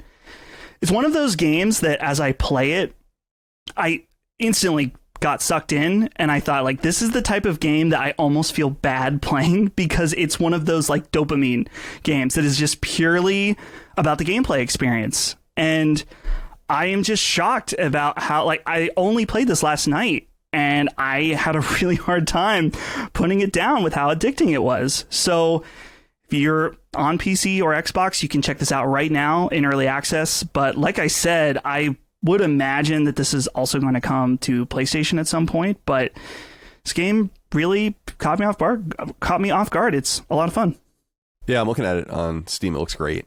And yeah, very Castlevania inspired. That there's this screen of pixel art Dracula. I mean, it's very, very, very pixel, very, very Castlevania rather. Yeah, this looks awesome. I'll definitely check this out. I never heard of this, so yeah, cool little suggestion there. And of course, Cyberpunk is awesome as well. Chooms, glad you're enjoying that.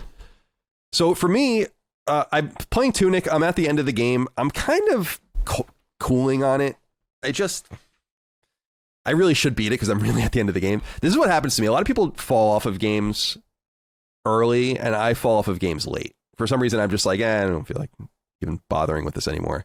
I don't know why that is, and I kind of feel that way about Tunic. I think it wasn't as...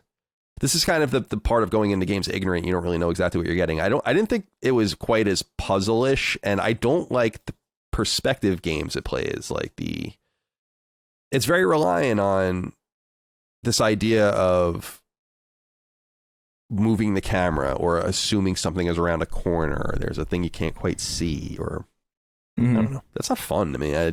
I wanted more of a hack and slash Zelda type game, and it's got a lot of inspirations from that, which is awesome. And I think it's a very good game. And I definitely think the instruction manual whole thing is brilliant. Never really heard of that before, so I think it's totally new.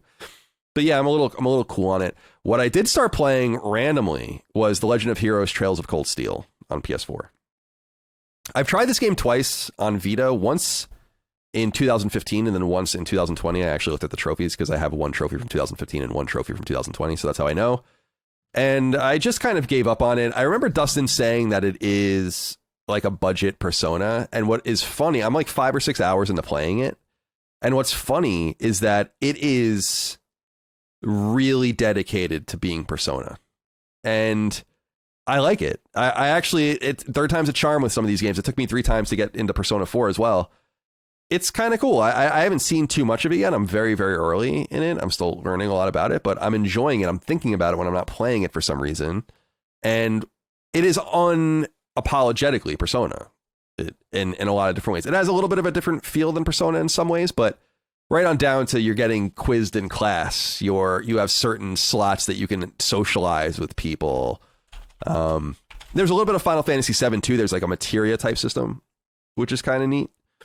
There are a ton of characters, like way too many characters. The difference is that where it really differs from Persona is that it's much more about politics and empire, and all this kind of stuff has really nothing to do with murder. There's even like a TV show and a TV studio, and so it's like, Jesus Christ. So I like it. I'll have more to say about it. I know that Maddie is a real big fan of this. I was looking for a way into this franchise. It seems like you have Final Fantasy and Dragon Quest. Then I think I would argue you have Tales. And then there's kind of like The Legend of Heroes seems to be the next series, maybe Ys and a few others that are kind of percolating for a really long time, but kind of coming up in recent years. So I wanted to give it a go. I'll continue to play that. And then to be honest with you, I've spent most of my time the last week in terms of gaming playing chess. I'm just back on a chess kick, as I end up on every few years. It is the most wonderful game. I love it. I am just hanging out, playing some games online and enjoying that. So that's a way to, oh yeah, I play online. I play against other people. Ooh. For sure. Yeah. That is chess. Playing chess against a computer is fun, but it's not the same as playing against a person. playing against a person is, everyone's got a little bit of different something they bring to the board, different panache, their different openings. They're going to make blunders and mistakes and break the game open and do all sorts of different things. I like playing against other people. And chess.com is really good for that because it's amazing. We talk about concurrent gamers. There's pretty much 80 to 120,000 people playing on there at any given time, playing just chess one-on-one. And so you can always find a game basically right up with your I think it's your ELO, your LO rating, your chess rating. So I'm sorry. No, I was just gonna say it's so interesting that you play multiplayer chess. Yeah, I mean, you understand why it's different and like kind of more fun than just fighting the computer, but you just don't play multiplayer games. Right, exactly. Because I find the act of a computer controlling an enemy to be not as different as a computer controlling a chessboard. Like for instance, I can play a chess engine in which I will never win once, and that would be true. Magnus Carlsen would never beat certain chess engines ever. Like chess engines that are rated twice as high as as a human in the chess ratings board, unbeatable.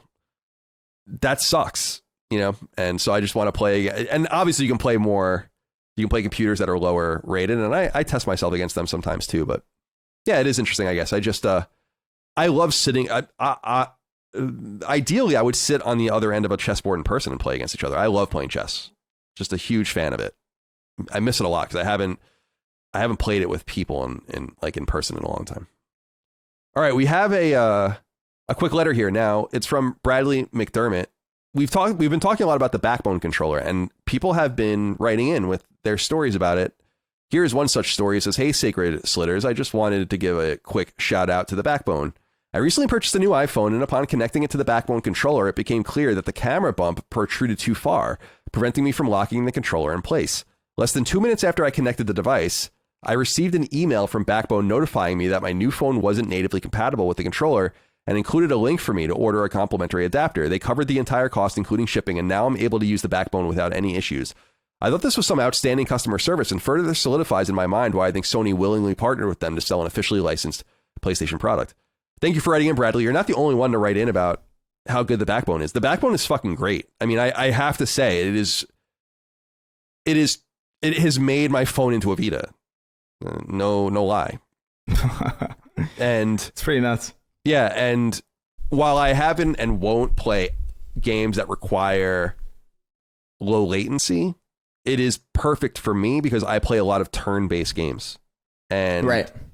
So the Backbone is perfect for me. I really do want to highly recommend it. By the way, and I think I said this on this show, but I certainly said it on another one, that we actually were approached by Backbone. They wanted to sponsor the show. And because it is an endemic product, I declined them. So we left that money on the table, but I still want to recommend their product because I just think it's awesome. And for people that miss the Vita like I do, I think you'll find that you're not going to be thinking too much about your Vita after you get this thing. I mean, that's my opinion.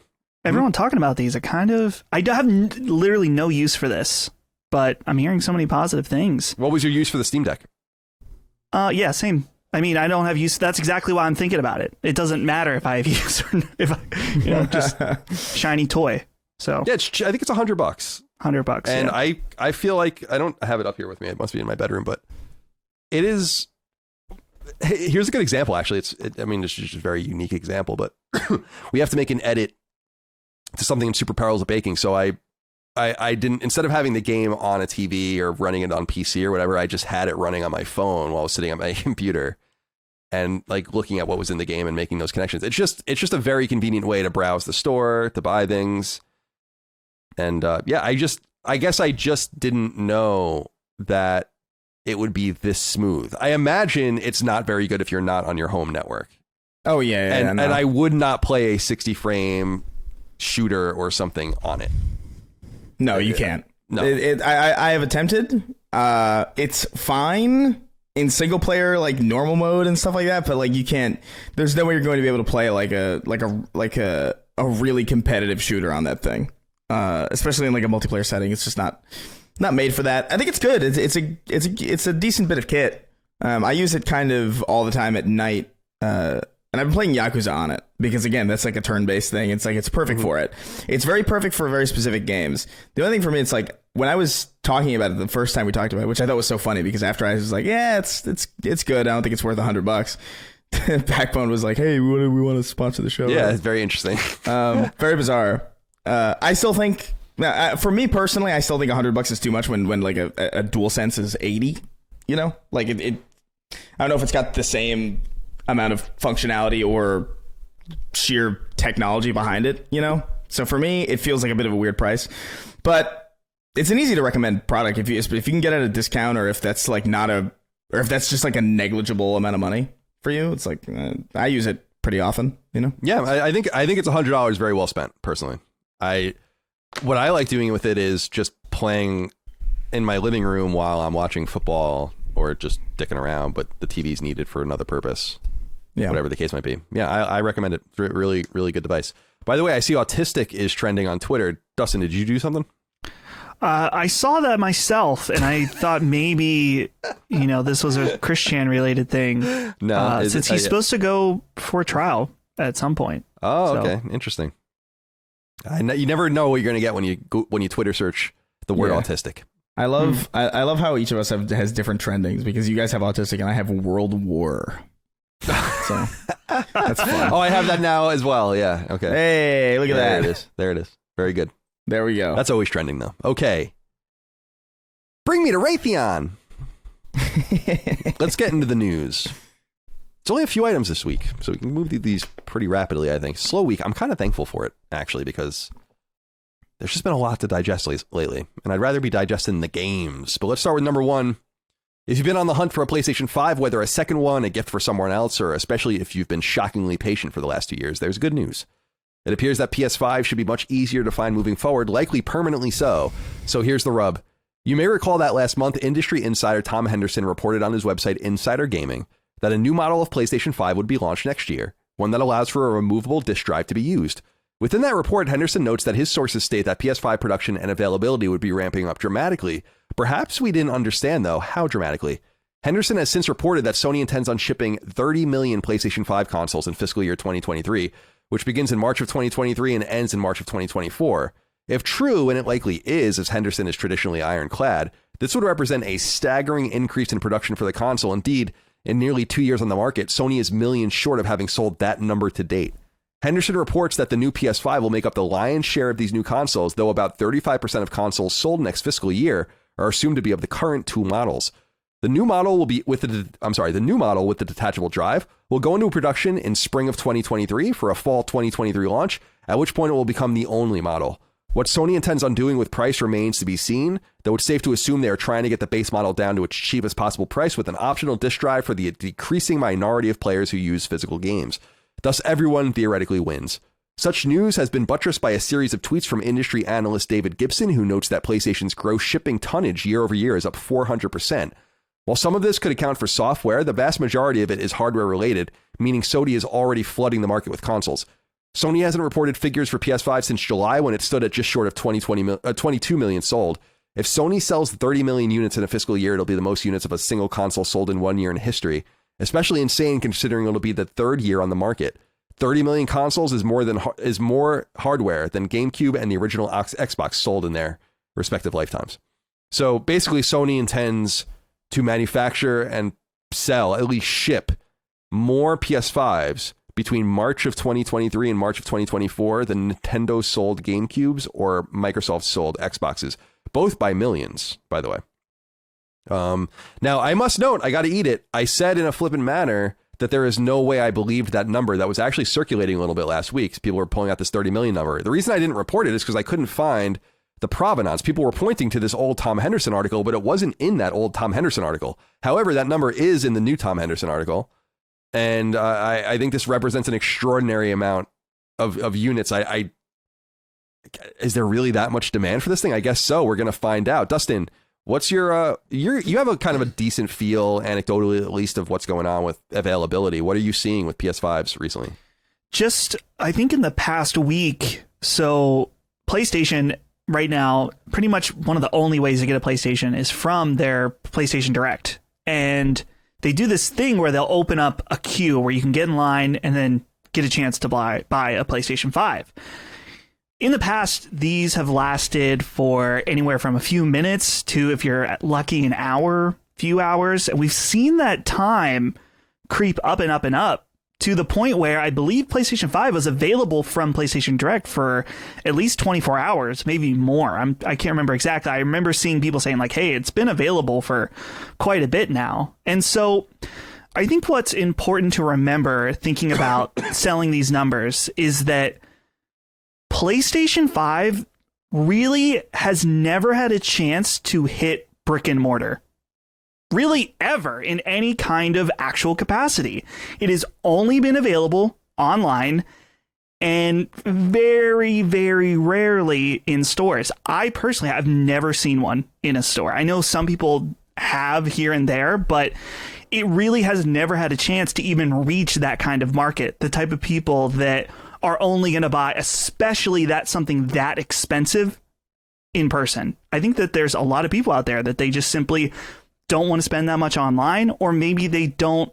I don't mean this from like they're stupid type of way, but they're just not involved in gaming like we are. And so they just assume that the PS5 is not available in any capacity. They don't know about PlayStation Direct, or they don't have the time or whatever to look into that. So I think that it's totally possible that they're going to sell a ton of these, dude. Especially they just announced, I think I saw earlier today, there's a God of War bundle hitting the shelves or whatever. I mean, maybe the shelves at least online.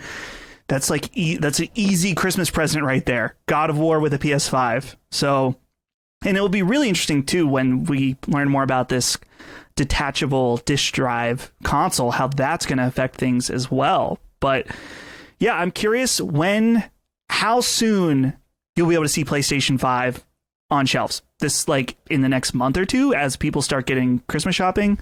I don't know. Hard to say. Yeah, it's I'm not. I thought I was muted still. Yeah, it's a good point that I think you just have to kind of be where people are. That's probably worth millions and millions of consoles by itself. And people are not going to go search them out. I think there's that. I bring it up all the time. I'm sorry, but that kind of Wii centric. You see it and you buy it. You don't even know why. You figure someone needs one. I think that was worth millions of Wiis back in the day. I did that. Even though I had one, I just bought the first one I saw in the store. And I was just like, I couldn't believe it. I was like, holy shit. You know when you see something in the store and you can't even stop yourself from picking it up? Like you see a toy when you're a kid and you feel like the ownership over it suddenly, even though no one's around, no one gives a shit at that current time. I remember doing that with the Wii, being like, oh my God. It's amazing that it was just on the shelf. It wasn't at the time. I guess it was just 2007 behind any glass. It was just on the shelf. So Chris, let me put it to you this way via a question from Peter Long, who wrote in on Patreon. He says, hey, CDC, Sony is ramping up its production of the PS5 next fiscal quarter, putting them 400% up year over year, much higher than at any point in the PS4 lifecycle. Could this be a sign that PlayStation is about to make major moves next year after being dormant for the last two? And where is that damn rumored state of play? Take care, guys, and keep up the great work. There is something to read into here. Yeah. It seems like Sony intends on having more. I mean, this is insane. But basically, they intend on doubling the units on the market in under a year from now. And so that means that they're going to have more to say. Yeah, it's bullish. I mean, like we talked about a little bit earlier and on previous episodes, God of War kind of indicates the end of this truncated, kind of elongated launch window for the PS5. So it stands to reason, once this game is out, leading into the next year, the next few years, they're going to start ramping up in ways that maybe we don't expect. I feel like a lot of that is going to be, software and live service and all that stuff. But it stands to reason that we are going to have another mid-generation power-up console at some point. It stands to reason that maybe this is kind of like even a quarter. Like maybe like one of those weird 25% of the way through hardware refreshes, like a detachable disk drive and all that stuff. I imagine we're going to start seeing a lot more out of Sony now that this launch window, this artificially inflated launch window is seemingly over or about to be over. That number though is very, very bullish, especially in the current economy, which I don't imagine will be getting better anytime immediately. It's shit's crazy out there, man. So but at the same time that we were in a recession around the time the Wii was kind of blown up. Yeah, so, who knows? Maybe this will work. Maybe they can sell those units. I know the demand is high enough. There's people who are paying $1,000 for them from scalpers. Like, surely they'll be able to, and eventually they will sell that amount of consoles anyway. So I don't think there's anything necessarily too insane about pushing for that number, but whether or not they'll sell that many units in that amount of time, I don't know, man. That's a lot. That you better have some real big, you gotta have some real shit under covers to necessitate that insane boost in demand, even with how high demand is for the PS5 natively. Just what by would the that nature game of be, its, you think? I don't know. That's the thing. Metal it's Gear Solid remake? I don't even know. That, I don't even know if Metal Gear Solid has that kind of cachet anymore. I don't know. I don't know that it does either. Yeah. Like I mean, it does to me, but like you have to imagine that the majority of people who are really excited about PS5s that don't have them are probably younger people. Like kids, who, maybe people in high school who don't have a ton of money or disposable income, especially, now with just how expensive everything is, probably likely families that just don't have the fucking money for that shit, who did not grow up with Metal Gear Solid at all. So it's got to be something. I imagine it's probably going to be some live service thing, but then even that's going to be, I don't know, it's going to be different. It feels impossible to predict, especially with PlayStation being historically kind of averse to using IPs for a very, very long time. We've only really seen that upended lately in the late PS4, PS5 generation, with God of War kind of being reborn again, and obviously Horizon with all these Horizon for Zero Dawn remake, and this VR thing, and this TV show, and Ghost of Tsushima the movie, and just like it's only recently that they've started doing this in any real meaningful way that's noticeably different than years or generations past. I don't know what that game would be, but they've got to have something to drive those sales, because otherwise they're not going to hit that number. Africa 2. Oh shit! What do they get? What about the Zoomers? Wait, hold on a sec. Do either of you guys remember the game Africa? I remember Africa. Yeah, it's like Pokemon Snap. Yeah, I just right? wanted to. That was just an obscure old PlayStation game. Yeah, anyway, maybe we'll get. Oh my god! For the Zoomers, I was like, what if they like? 2? Oh, dude. Layer Factor 5.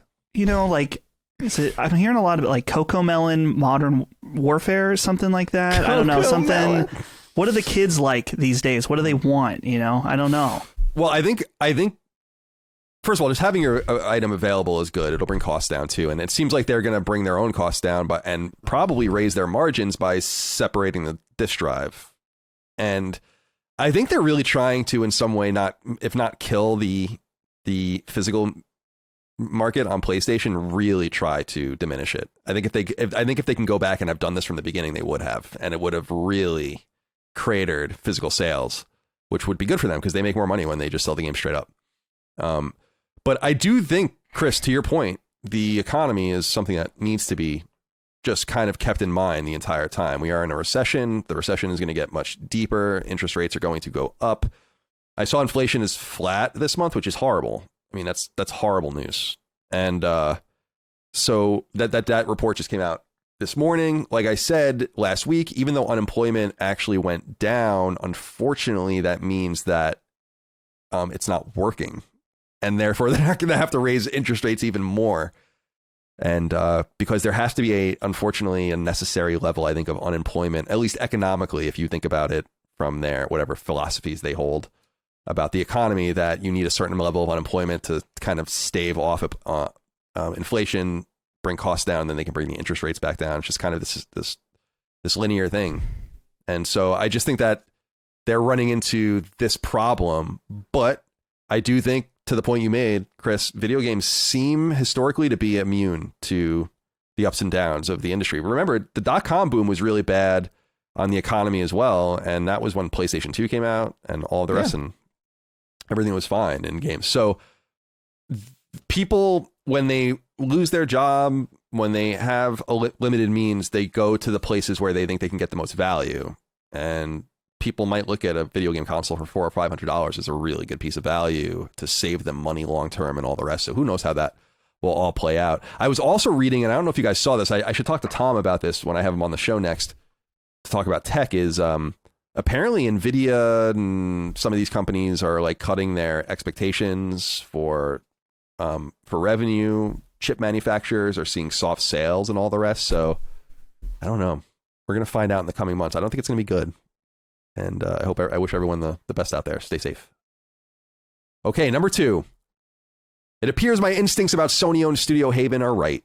In previous episodes, you may recall that I put together pieces indicating that the team was, first and foremost, a technologies developer. And according to a recent interview with website gamesindustry.biz, that seems to be readily apparent. Indeed, it's no surprise that Sony would be interested in buying them outright after beginning a second-party relationship with them, indicating that whatever they have may be worth more than meets the eye. For starters, it's important to note that Haven, Sony's only Canadian studio, is making a game. It's seemingly multiplayer and community-focused, and that's all we know. But what's happening is a lot deeper than that. The problem is Sony sees it, and as one-time PlayStation executive Sean Layden noted when he left the company a couple of years ago, is that games are becoming expensive to make, very expensive, and expectations are rising greatly. It's an unholy alliance that makes game dev financially risky and creatively demanding. Haven wants to fix that. Studio co-founder and Ubisoft and Google alum Jade Raymond said in part, quote, The key here is we're trying to solve real development problems.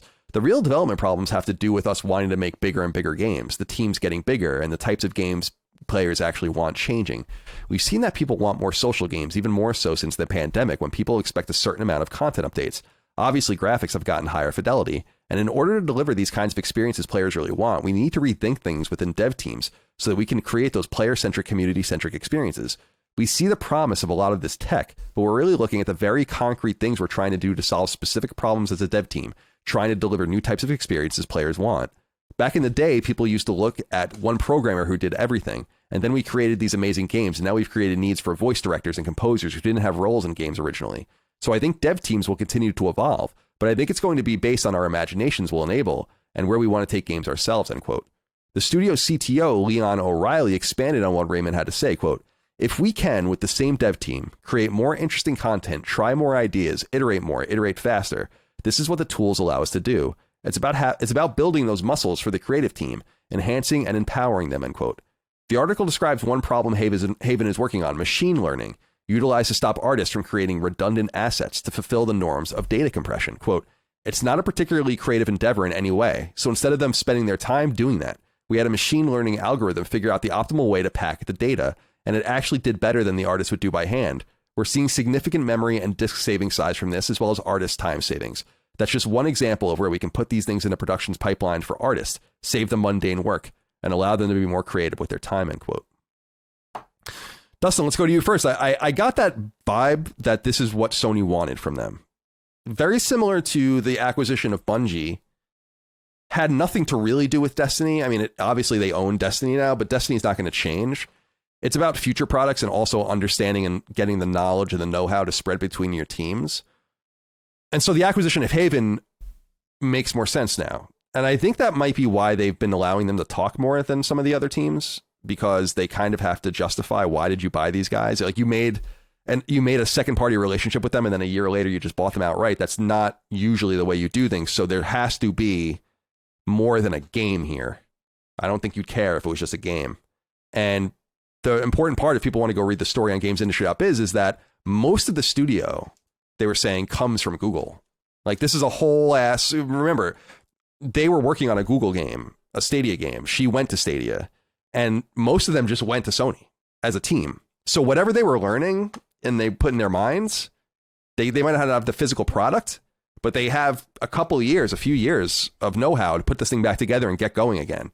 And Sony was sufficiently interested in this to buy them. So I think that this kind of stuff is fascinating. I wonder if you took anything out of the interview. Yeah, I think that also kind of confirms about this idea about them wanting to have a spot in Canada where they can pull from that talent, whether it's Google or other developers. And I think that the other thing that this kind of confirms is that we had a lot of discussions about Jade Raymond as a leader, right? Obviously, she has had a lot of success, but not necessarily as a creative team lead. And she's much more of a production, figuring out what types of people doing what. And so seeing all this information, it makes total sense then, seeing them as primarily a technology focused team above and being, developing games. So it's interesting. I'm curious when we're going to figure out what their first game actually is, like how soon when we're going to see that, how it fits into Sony's other live service plans. A lot we don't know. This is the interesting thing, Chris, is that, you know, you would imagine that Sony would be very interested in making it more automatic, making games more automatic. Even though it's a creative endeavor, you got to kind of... let me use the PS5's own games as an example. The games are smaller because the data is pulled from less places. Or fewer places. They can use the different avenues of technological breakthroughs to make the game smaller. And you would imagine that this goes for the very pipeline of the way games are made. If you have to make redundant assets like they're talking about in their example, this is just wasted time. And they're saying it's because of data compression and the demands of that. So like that has nothing to do with an artistic merit. It's something that a computer can do, and it can do better. So certainly there's more to this than meets the eye. I'm wondering what you think. Yeah, no, I mean, there is a certain amount of intelligence in using, you know, AI-driven subsystems to kind of streamline the process of making games a lot easier, especially when those processes don't really contribute to the creativity or the creative output of what the final product is going to be. But this is kind of always going to give me the creeps whenever people talk about this stuff. Like, even if it makes sense, there is something about, because I guess the issue is, you know, it's not going to just stop, you know, where we're comfortable with it stopping. And I feel like eventually it's going to go, well, what's the difference between, you know, maybe quest lines that are AI generated and human generated if the audience at the other end can't tell the difference? You know, is that going to, and I guess that's the thing that kind of like a little that puts me a little bit off from this stuff. Even if I understand, like, we've obviously had like things like procedural generation for a long, long time. Morrowind was like famously a really, really early example of a map being procedurally generated with, you know, certain artistic flourishes being thrown on top of it. So I think there's places where AI can be useful, and there's places where automated processes can kind of simplify the development pipeline. It's just, I just wonder at what point is it going to be deemed more effective to just kind of automate these processes, especially as this technology continues to grow in power, seemingly like really, really fucking quickly. I like initially when this whole AI art stuff, I know that's not exactly what we're talking about right now, but when the AI art stuff happened, and it was like these funny little prompts like, I don't know, OJ Simpson on Seinfeld or whatever, and you'd get like kind of like a blurry kind of mesh. It's like, oh yeah, it does kind of look Seinfeld-ish. That was only a few months ago, and like now we have, you know, George Washington riding a skateboard, and it's like, that looks like somebody did that. You know, I wonder how much better it's going to be in a few months, in a few years. How much better, even more complicated algorithms are going to run. I don't know. It's weird. It's a weird situation, but it does put into perspective why a team like this would be of use to Sony going forward, especially as they're kind of encroaching into a space that they're not really familiar with in the form of live service.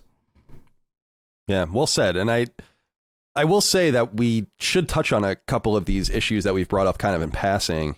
We'll start with Ben Sender, which he brings up a smaller point, but one that's interesting to consider, I suppose. He says, hey guys, after reading the recent articles GamesIndustry.biz did about Haven, it makes me wonder, could Haven end up being the most important studio Sony owns?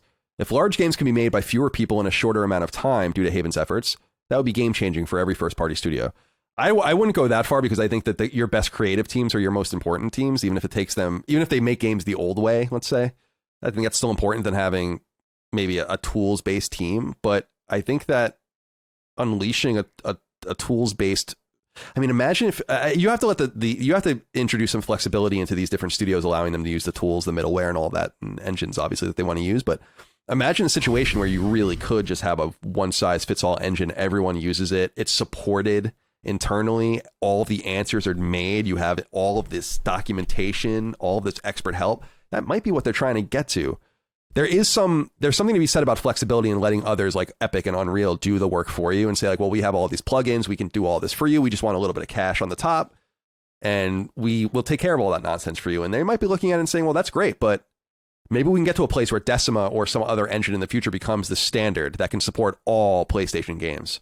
and they're built with this pipeline and this animation software and these middleware items and all of these kinds of things. I think that could be exactly where they're going. So we'll see, Ben.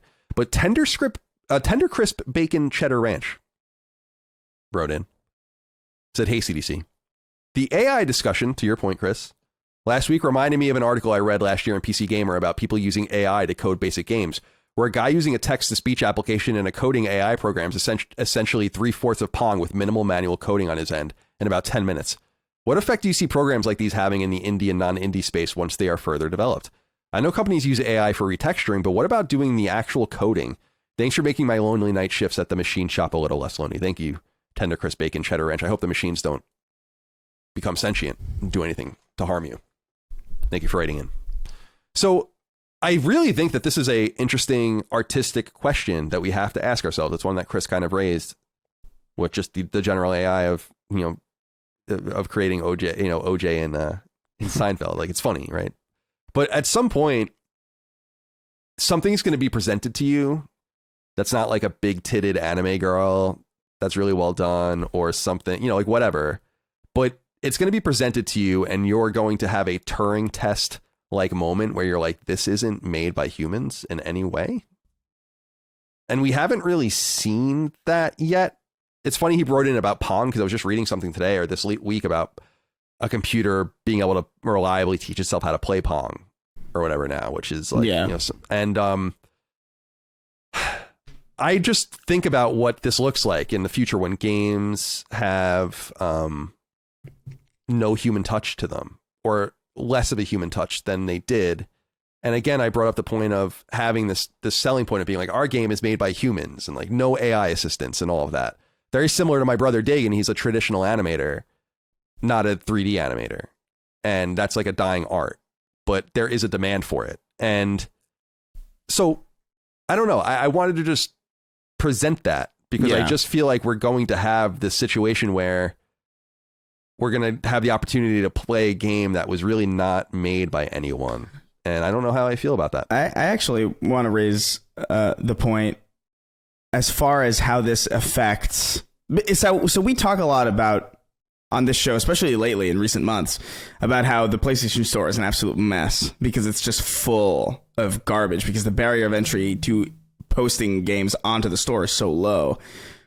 What will then happen when the barrier of entry to even just building them is even lower than it's already pretty fucking low. You can download Unity, you can download Unreal Engine and go to town on it. And, if you think you have something, you can sell it and you can pitch it and you can do all this. You can do all sorts of things with it. What happens when some guy's like, puts in a command prompt, bacon Dark Souls, and then you've got just a bacon Dark Souls mess of this thing that looks like it was built over the course of several months. And then you throw that on the PlayStation Store, and so you could make like 8 of those, like maybe a day. A pig in a Viking helmet. That's what. Yeah, pig in Viking helmet, open world, Valheim, and then you just get this game, and then you post it on the store, and the barrier of entry is still so low that people are just making all of these games, not even really building them, but just sort of command prompting them into existence. That's a whole conversation too to be had because that's. I don't know. Is it better? Is it better that more accessibility in the realm of like making and producing these things? I mean, you could argue the same thing about editing software back when, YouTube was kind of blowing up. Is it such a good idea that so many people know how to edit now? It's like, maybe, yeah, probably. You're probably getting some cool stuff out of it. But at the same time, there's a lot more garbage out there than there used to be, objectively. So, I don't know. It's an interesting prospect for the future. Yeah, I also think that, and you're exactly right, this makes all the more important and urgent some sort of walled nature of PlayStation Network. It just needs to be protected better now before it gets even worse. I mean, it's so bad. It's so bad. I can't believe how bad. I can't believe it. I can't believe Sony is letting this happen. They are letting there's like a few companies, like random people in Eastern Europe, basically destroying the PlayStation Store. It's always the Europeans. It's incredible. So yeah, you're right, and it's just going to get even worse and worse. I wish they can just blink this shit out of existence. If I had any power there to do that, I'd be like, this is done. We're done with this shit. Get them all off the store now and refund everyone. Dustin, were you going to say something? It sounds I stopped with the pregnant pause because it looks like you were going to say something, but you didn't. I didn't know it. Sometimes you keep going and sometimes you don't. But I have one final thought. There is no order. Yeah, please come in. Just about the AI stuff, something I've been thinking about is that a small analogy, which isn't perfect, but just bear with me, is that we've taught machines how to make pizza for us, right? You input all the ingredients, it's set up by humans, but then it just spits out pizzas, right? And everyone knows when you eat a frozen pizza or something like that, it can be pretty good, but you're going to tell instantly, right? And I know that AI is totally different than a machine that you teach to make pizza, right? But right now, even if it is pretty good, we can tell something that's made by AI in 99% of situations. Maybe there's definitely some stuff out there that's going to be like specific images. Maybe you can't tell the difference, or an audio clip. But I wonder with games, just that if it's going to have the frozen pizza effect, where it's like you can play a game that's made by AI and it might be pretty good, but you're always going to know that it's made by AI. Or if there is something to be said about humanity. I mean, this sounds like overly deep, but I guess when you think about it, is there something to human creativity that we simply cannot replicate? That it's not going to be possible? Maybe it is. And that's kind of the scary thing. And Colin, I think you brought this up when we talked about it last week, is that if we teach AI to make art that's as good as own, then like, what are we? Yeah, it's a scary thing that's greater than video games, but it's to the point that I am scared of how quickly it's getting better. It's just getting better and better and better. You can see why Ray Kurzweil and these very smart futurists feel like we're close now. Like we're really close to some sort of technological singularity and merging with machines and all of that. And it's becoming more and more evident that we need to, in some ways for art, save the old ways. Just make sure that the old ways are saved. I hope that people always realize that the real thing is the best, but the second one of these AI spits out the great next American novel, it's going to give everyone an existential scare. It's like, oh, so what's the point? What's the point? People strive their entire lives to write one Jack Kerouac book, and it's like, yeah, you just taught a machine that to represent the experience of the human, and I don't know, it's spiritually startling.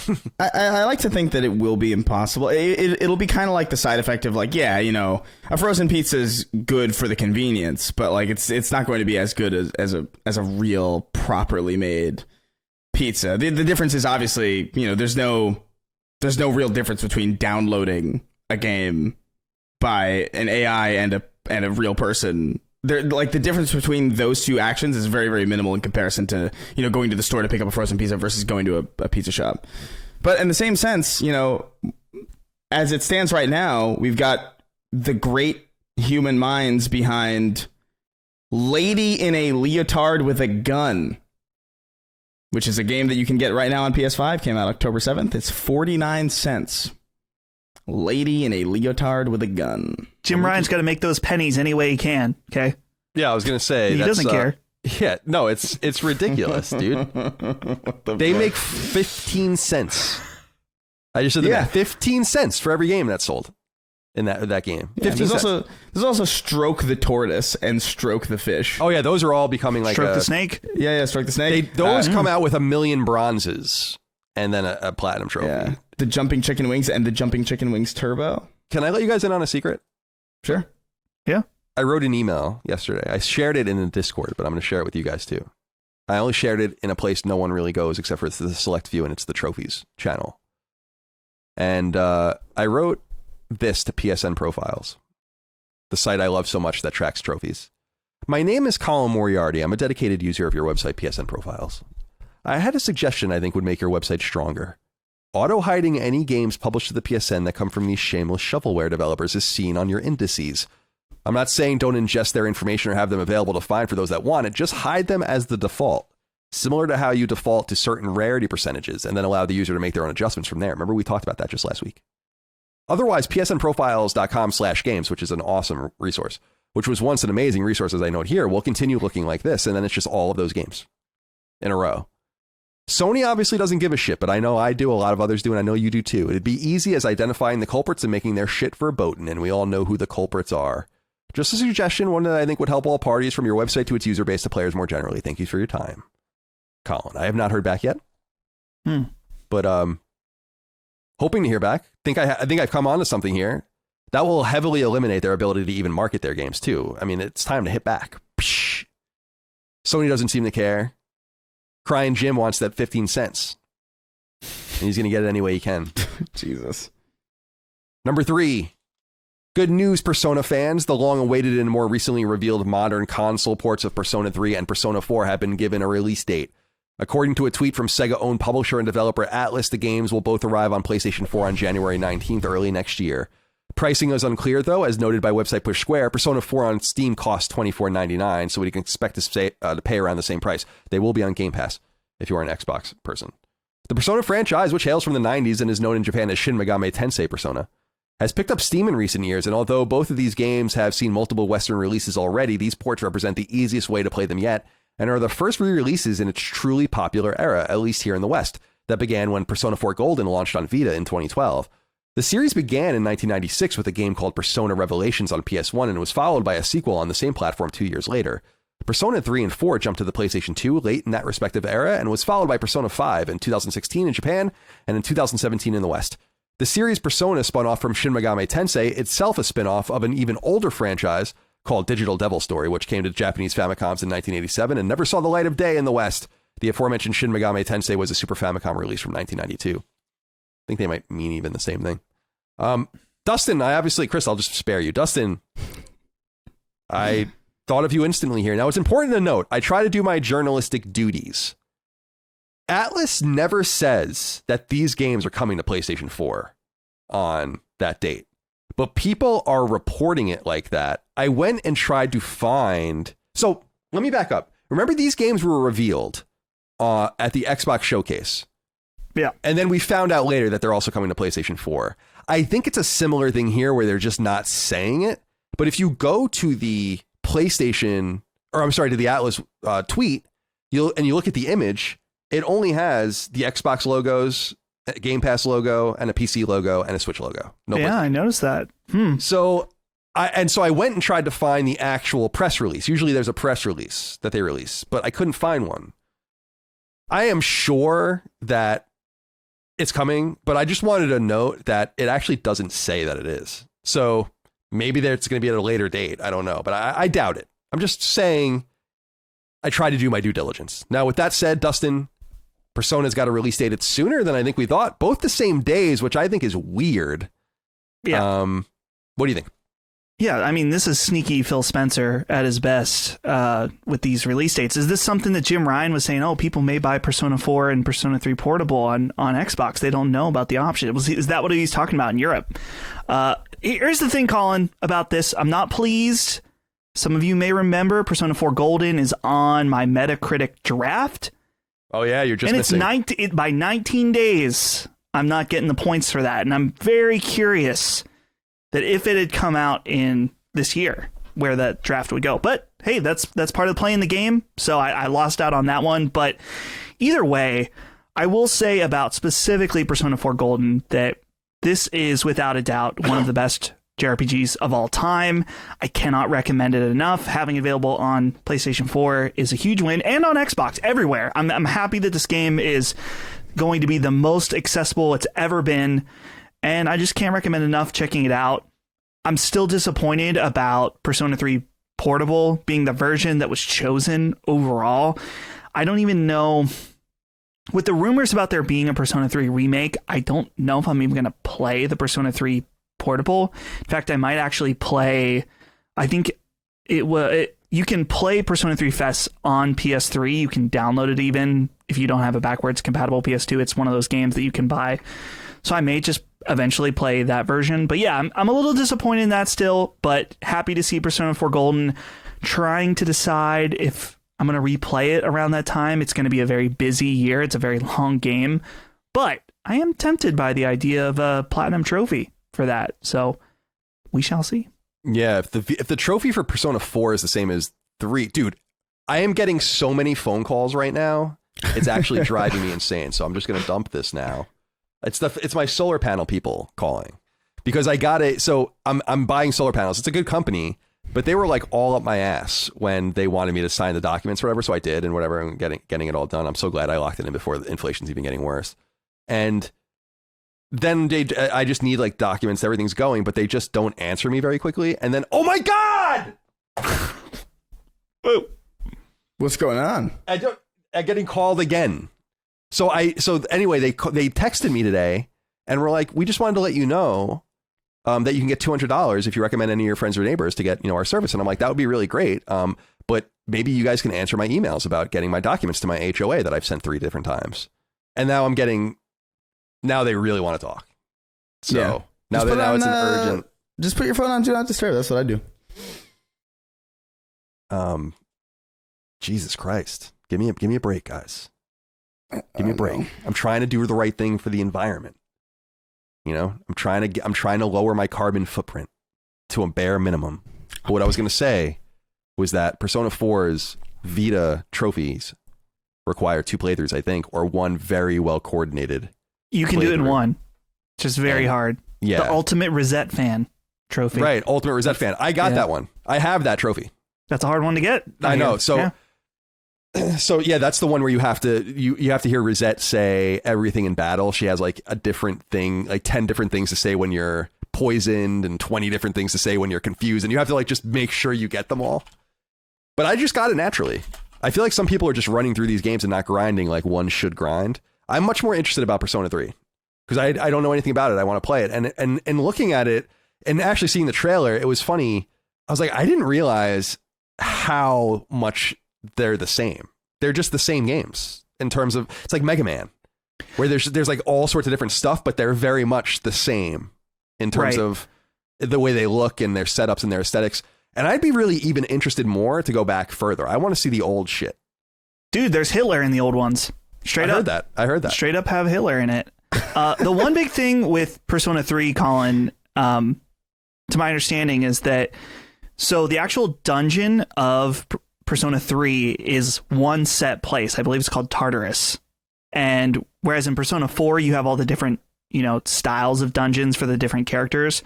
Whereas this one, you go to the same dungeon, and I want to say, I think it's procedurally generated every time. And a lot of people think that's one of the weakest aspects of the game. But you're right. Overall, the characters, like the character models, the format, very similar. I'm texting this guy, just letting him know. I am recording and cannot talk. He's left me 2 voicemails. Yeah, I'm going to say email works. And I will talk to you. There. Thank you. And sorry for my unavailability today. No, I would never apologize. I like to be very polite to people. I am overly polite. I like to do that as well, except I've learned to not do that with businesses. Is the thing. Yeah. You got to be a dick to businesses for some reason. I don't know why, but it's just the only thing they respond to for some fucking reason. Okay. Persona 3 and 4. Solar panels. Lower footprint. Hopefully a more affordable electric bill in these trying times. Number 4. We've got some new PlayStation Plus games to go over, this time for the extra and premium tiers, or the middle and highest tiers. As you know, at those levels, you get access to an expansive growing catalog of games and a Game Pass-like service, and here's what will be offered beginning October 18th, around the time this podcast goes live on public feeds. For both the extra and premium tiers, the biggest game of the month is no doubt Grand Theft Auto Vice City, the Definitive Edition, the reworked PS4 and PS5 port of the classic 2002 PlayStation 2 game from Rockstar. PlayStation 5 players will also gain access to the Bloober Team's one-time Xbox timed exclusive from 2021, The Medium. Meanwhile, PlayStation 4 gamers will gain access to Assassin's Creed Odyssey, which came to the console in 2018 by way of Ubisoft.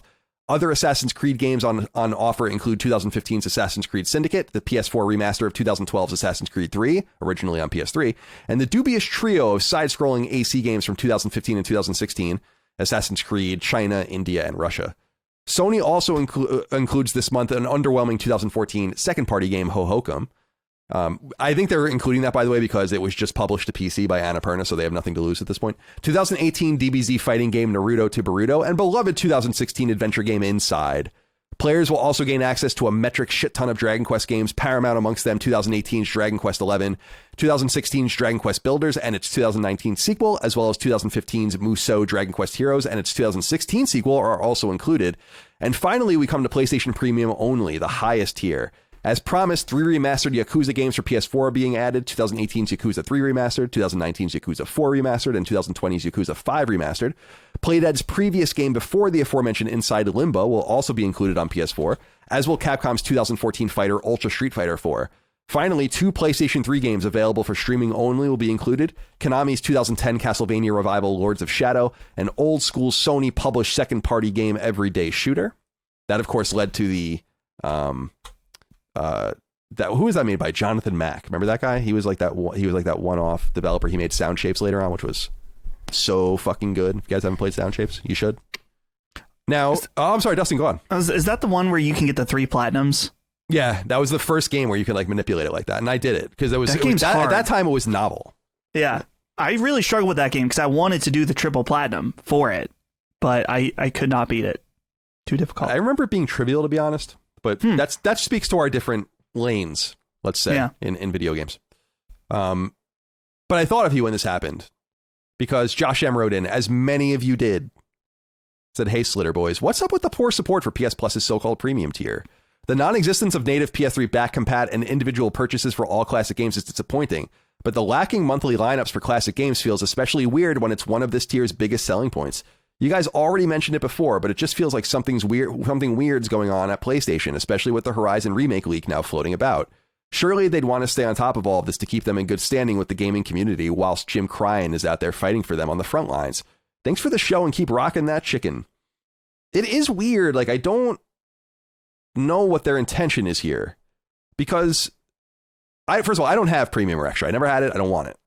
So God, more power to you if you want to. I don't think Sony needs any more of my money for no reason. So there's definitely nothing there justifying it yet.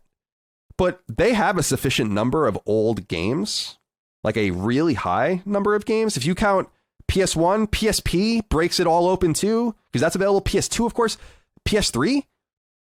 You have an enormous amount of games to release something from every one of those platforms every month and never run out. At least in foreseeable years and years and years. Yeah. You can do that.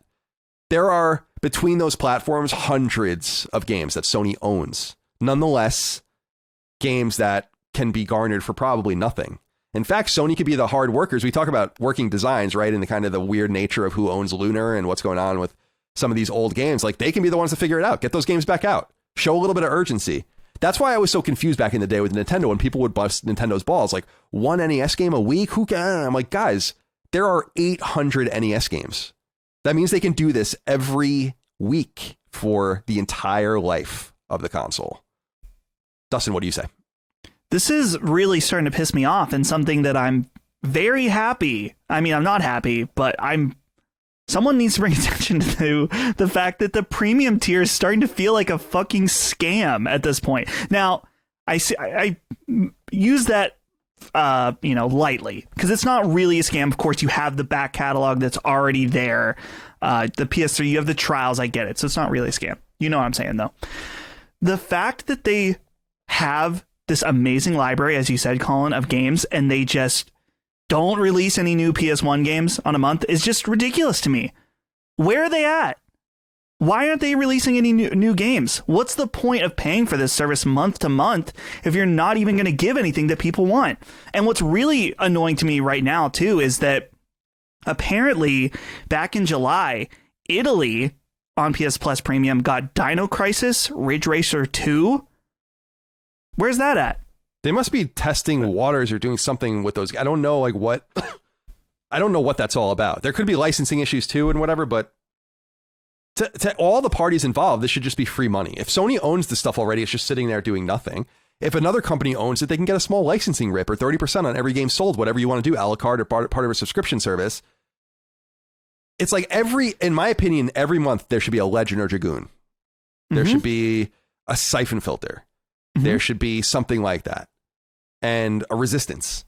Yeah. There's got to be something like that. I guess the PS3 stuff doesn't really matter until they figure out how to really properly emulate it. So I actually don't care too much about that. But it is a problem, and I'm glad I didn't subscribe. I mean, I didn't think they were going to bungle it like this. I just thought that I wasn't really going to be interested in it regardless, but I am definitely not interested in it now. Dustin, I'm sorry, Chris. I'm sorry, no, Dustin, go ahead. Just the one other thing I want to add is that when it comes to, I guess, the scammy territory of it, for me, is just that if you are interested in some of these PS1 games, don't buy the subscription at this point because they're not feeding out new games.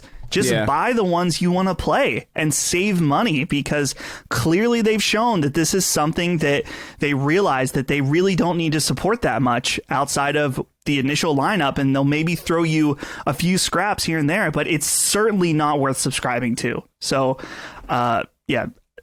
I'm not talking about the other tier, the extra tier. The extra tier, a lot of people are really satisfied with that, and that's great.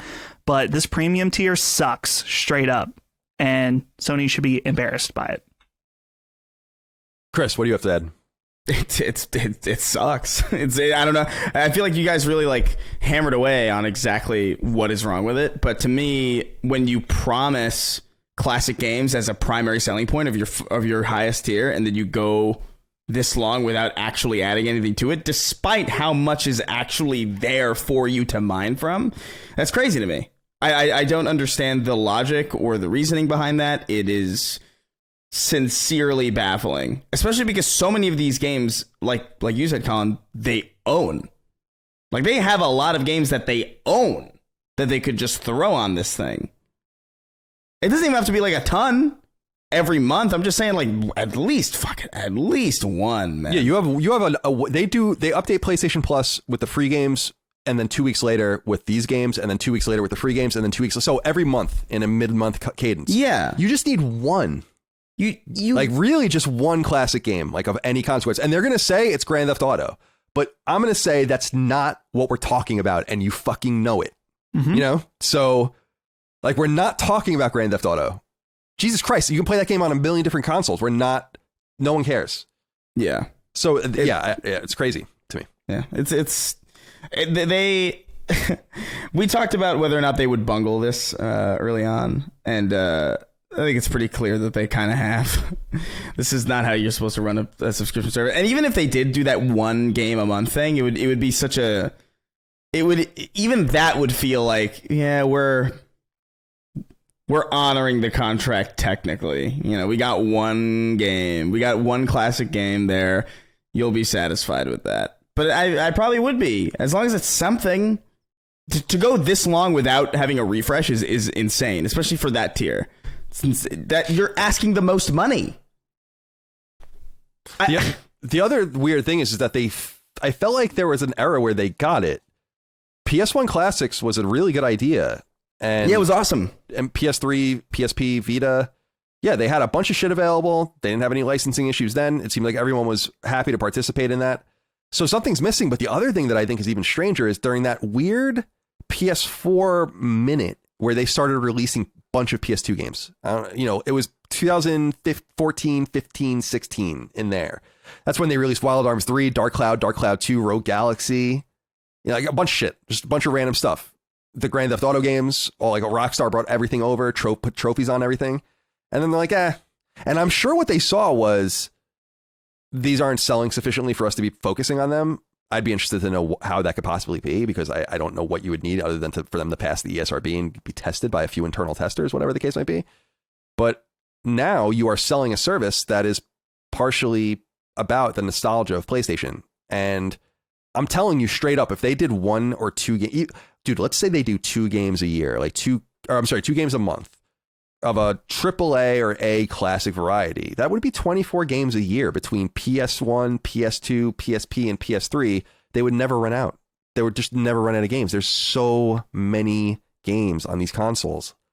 We're talking about like you could just release Jet Moto. You could release Gran Turismo. That'd be so sick. You could release Gran Turismo 2, right? You can release Tourist Trophy. You can like there are a bunch of different things you can release. Africa, we brought that up earlier. I mean, that's what I'm saying. Just do something.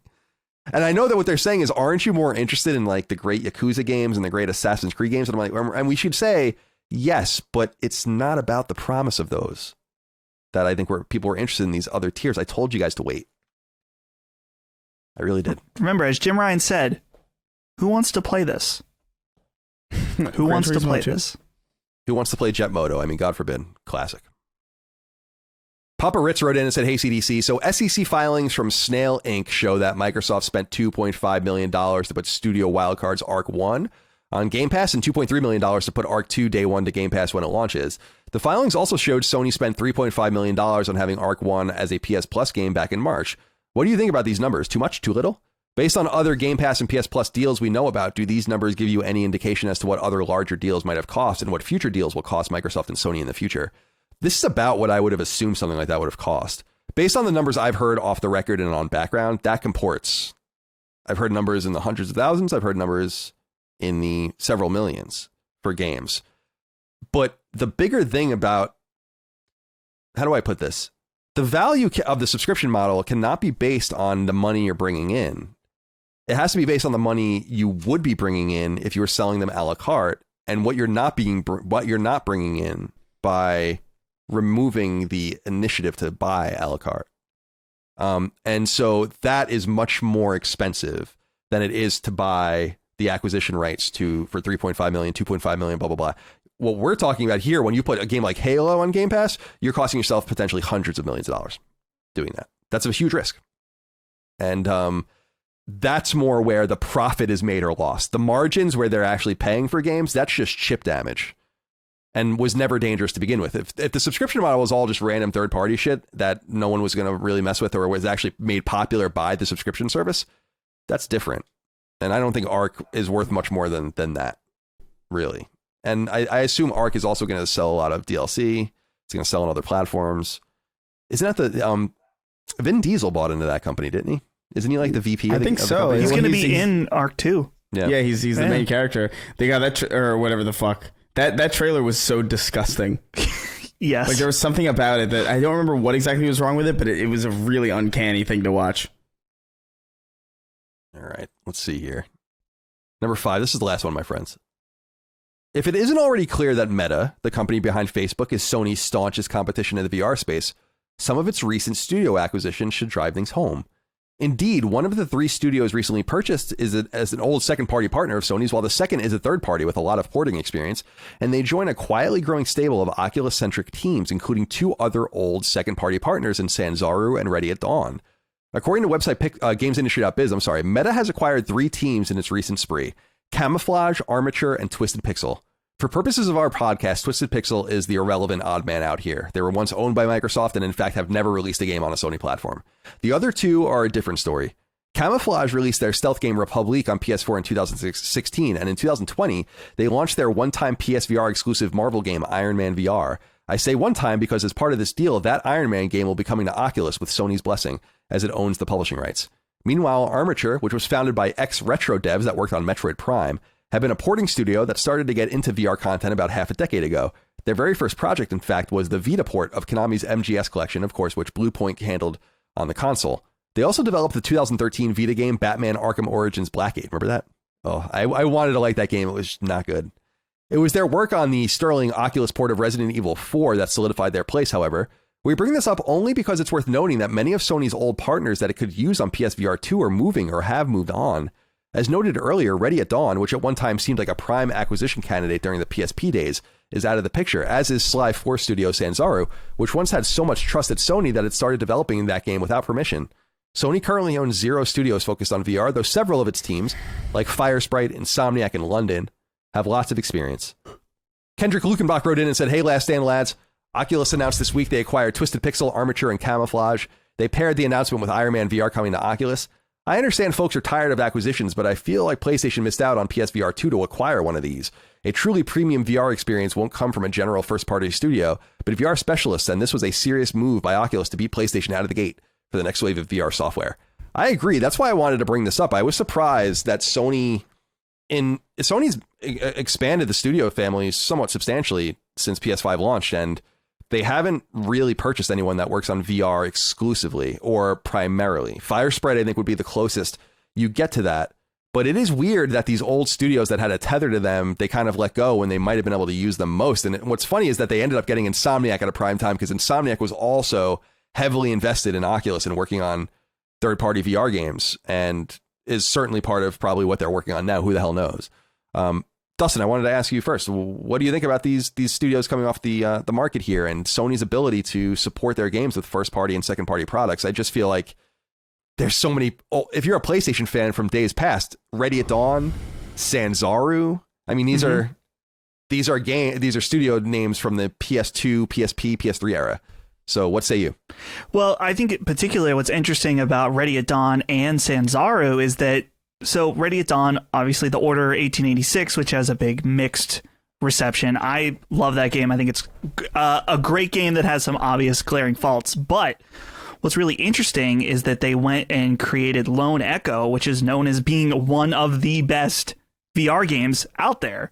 So that's kind of interesting. But then also with Sanzaru, the game that they made for VR, which is currently slipping my mind, was also a well-reviewed, fantastic VR game where I think it's like you control a character and you become Asgard's Wrath, and you can become different gods. So like sometimes you're controlling the character, sometimes you're like these gods or whatever. 88 on Metacritic.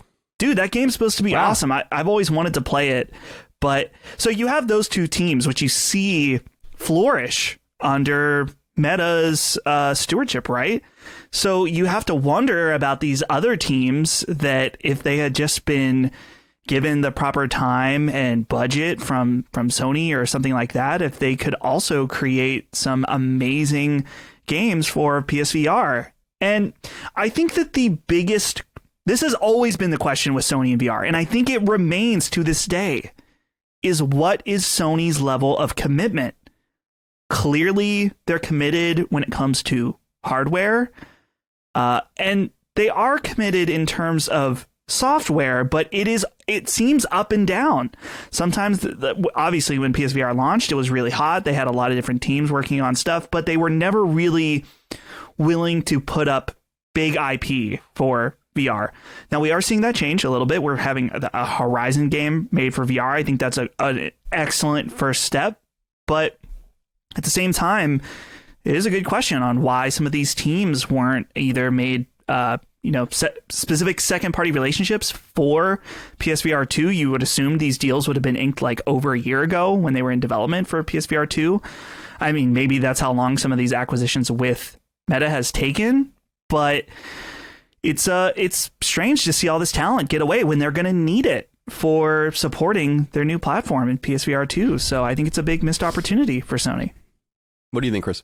I think it speaks to a bit of a contradiction in their confidence in VR for them to greenlight the production of this new machine, focus so heavily on it, throw their most valuable IP onto it, things like Horizon, obviously. What is that? What's it called? The Call of the Mountain? Call of the Mountain, right?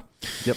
To throw a very popular first party IP onto it, to make a big stink about it, to kind of be like, hey, look, we're doing all this stuff. We got eye tracking. We've got these like really, really high tech controllers. So it seems like they're really bullish about it and really confident in it, but they're not confident enough in it to invest fully in a purely VR studio. And that I think is kind of interesting. It speaks to like a very, I don't know, I want to say half-hearted, because I think the PSVR originally was very, very half-hearted. I agree. But I don't know. It feels like they're 70% of the way there. Like 75% of the way there of actually truly committing.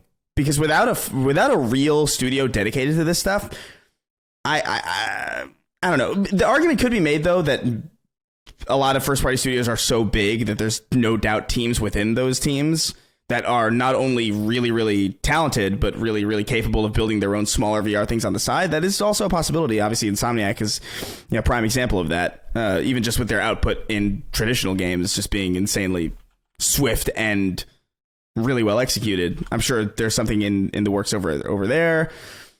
But it still would be a big... it would be a really big show for them to be able to say, hey, we have this studio that focuses primarily on this. That's how seriously we're taking it. Because right now it sort of feels like a little bit of speaking out of both sides of their mouth as far as how confident they are in this unit. Yeah, I totally agree. I think you have to invest in it. And I think that they did a similar thing with Vita, where the studios that release games on it were just slowly shut down. And then they did the same thing with PSVR. Just when you think about a game like Riggs, which was a first-party PSVR exclusive, it didn't do very well. It wasn't bad by any stretch of the imagination, but instead of shutting that team down, why wouldn't you just use their knowledge to try to make something new? Especially, it just seems like the strategy's changed, and clearly the strategy has changed since those studios went away, but they have to show a more full-throated support of the unit or no one else is going to buy in. And the ironic thing is that a lot of these studios that were purchased by Meta were the guys that bought in early. And I would look, frankly, 5 years ago, I would have looked at a studio like Ready at Dawn and been like, you guys are done. Like you're making Oculus games. It's got to be the end. And they found a new way. They identified this different path, and they're passionate about making those kinds of games. So instead of making your teams that want to make traditional games making VR games, you really should be seeking out these partners explicitly. And so that's why I'm interested to see more about what partners they have involved. I would assume something like Half-Life Alyx and all these games are slam dunks. I just think that they need to invest in more exclusive or, and not even, it's like not even exclusive in terms of its availability, something that uses the VR unit in a way that can only be used on PSVR, or something that brings something special to it that makes people want to buy it. There's just other competition. And again, we keep bringing up the economy, but that's going to be a constant theme on this show because it's entering into this economy. And while I could say PS5, I think, say you got 2 months severance or 3 months severance and you look at your shit and you look around and you think things out and you're like, all right, maybe a PS5 is a good investment. Like I can buy myself a little time. I'm not going out anymore. I'm not spending $100 at the bar every night when I go out, not every night that you go out to the bar, but every bar, every weekend or whatever. And so another whatever amount of money. And some people are thinking this thing's going to be way more expensive than we think, which I'm seeing these price ranges where I'm like, there's just no way, man. So I need to know that as well. Dustin. So I think that the thing about the price range right now, what's being brought up is how Meta just announced the Meta Quest Pro and it's $1,500. So a lot of people are pointing to that and saying, hey, look, the PSVR is going to be more expensive than you think because look at this Pro device, and the PSVR 2 is going to be expensive because it also has a lot of neat features. But I don't know. I don't see those as even in the same league of each other. They like the MetaQuest Pro is being marketed as a work device. It's not meant to be bought by consumers. It's meant to be bought by offices that want to use it for 3D modeling or attempting to have a meeting in that or whatever. It just seems, I don't know. It doesn't seem like a good comparison. Fair enough. I'll be interested to see in general how this all shakes out. Will VR become the viable platform that I think it could be? Remains to be seen. All right, that's all that we have for the news, so we can get right into listener inquiries. We're moving fast today. Hell yeah. For all you crybabies out there, I think the show's too long. Maybe the show will be... you know what? Now I'm going to speak extra slow. Make sure we hit 4 hours. Ethan Barcelos wrote into us and said, hey, Slitter Clickers.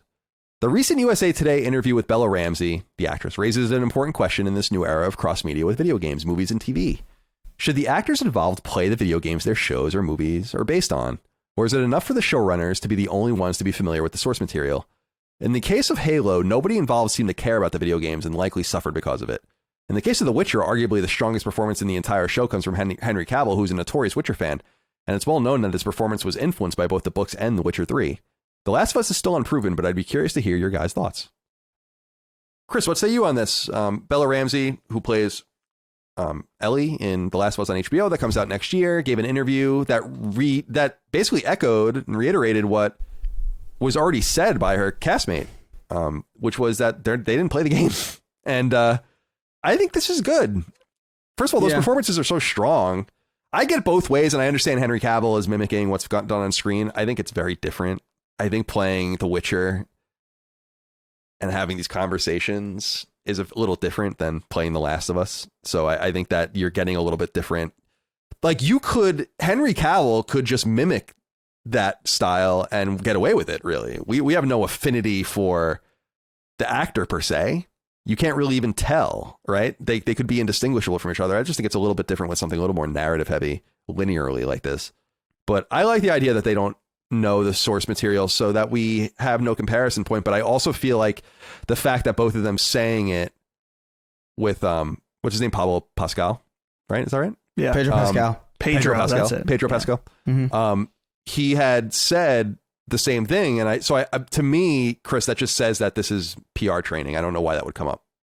I don't know. I think you hire based on ability, not based on what you know what I mean? Like, I feel like as long as these actors are doing their part well and they're reaching from a place that's like authentic in some way, I don't really, it's not their job to necessarily familiarize themselves with a medium that they might not be inherently, or they might not have the wherewithal to get involved in. Like it's easy for us to sit here and say like you should play the game, but a lot of people don't play video games at all. And I've seen people who have never played a video game before touch a game like Portal and just not even comprehend what the fuck is not even the hard parts of Portal, by the way, just moving.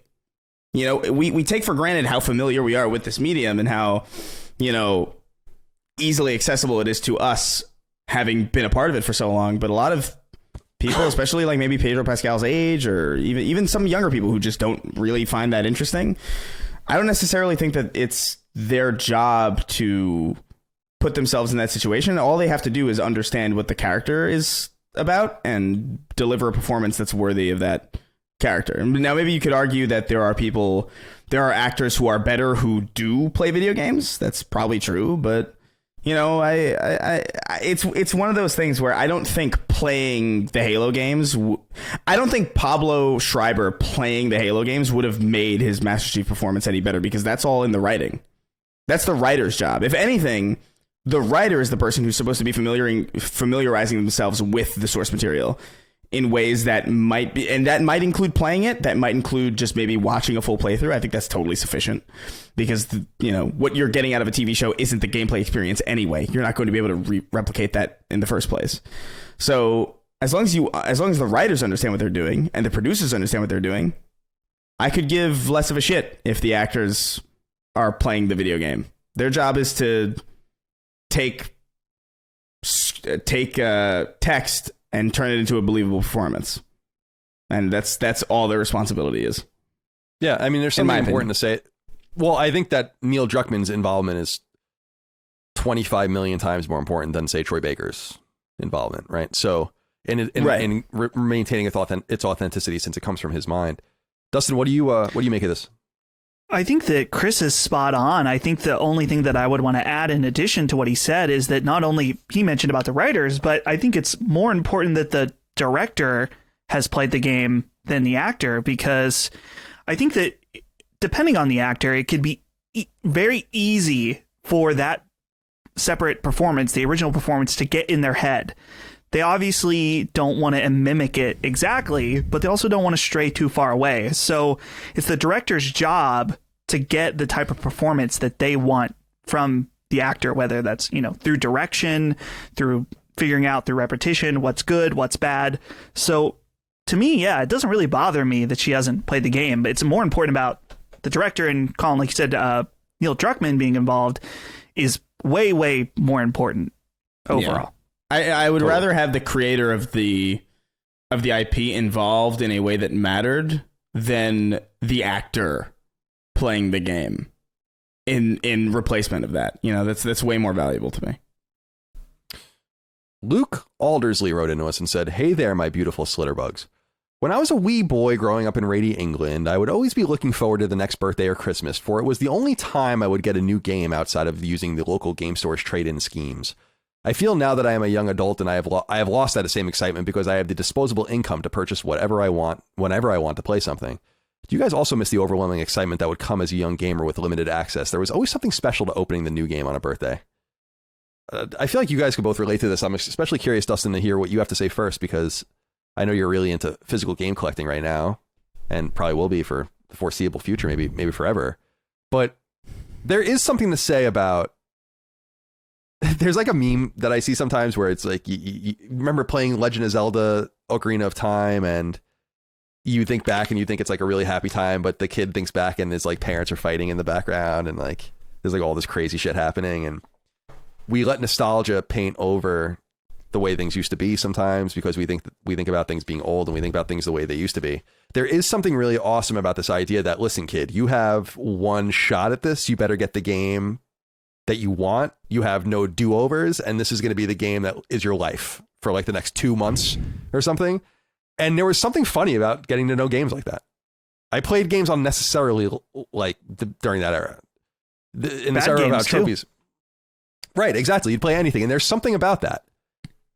Once you have the disposable income, which by the time I went to college, it's like, all right, I'll buy, even in high school, it's like, I'll buy any game I want because I have a job. It's fine. At that point, it did start to lose. I'd buy games and not even play them. That happened all the time. I have a lot of unopened games on PS2, Dreamcast, GameCube, probably some PS1 stuff, like, because like all my money just went to this shit. I had no reason to save it otherwise. And I mean, in hindsight, there was many reasons to save it, but in my mind, my fucking 12-year-old mind, there was no reason to save any of this money. And so, or, at 18-year-old during the PS2 era.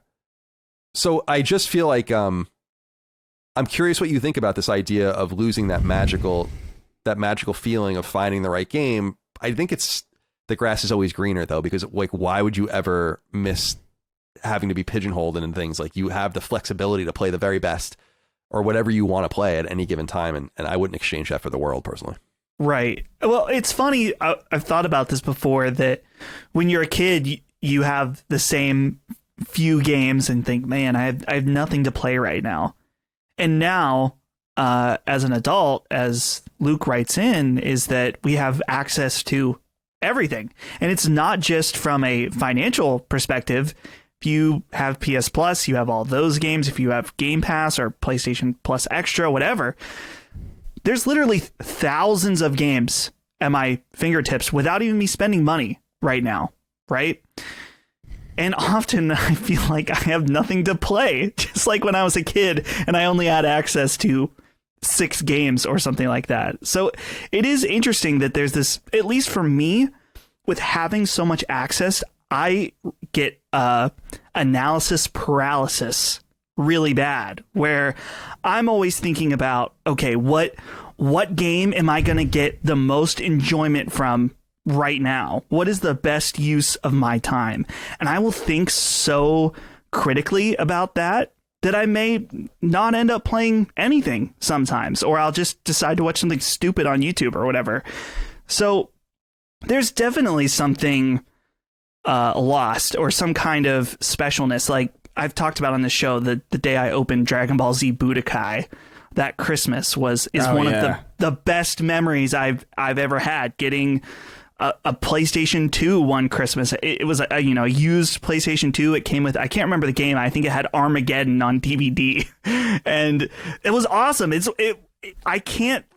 few moments in life that I can think of where at that moment, based on my circumstance at the time, that I was more happy the day. I can remember them all vividly in my head. The day I got a Wii, right? Like that was an amazing day too, because we were searching for it for so long.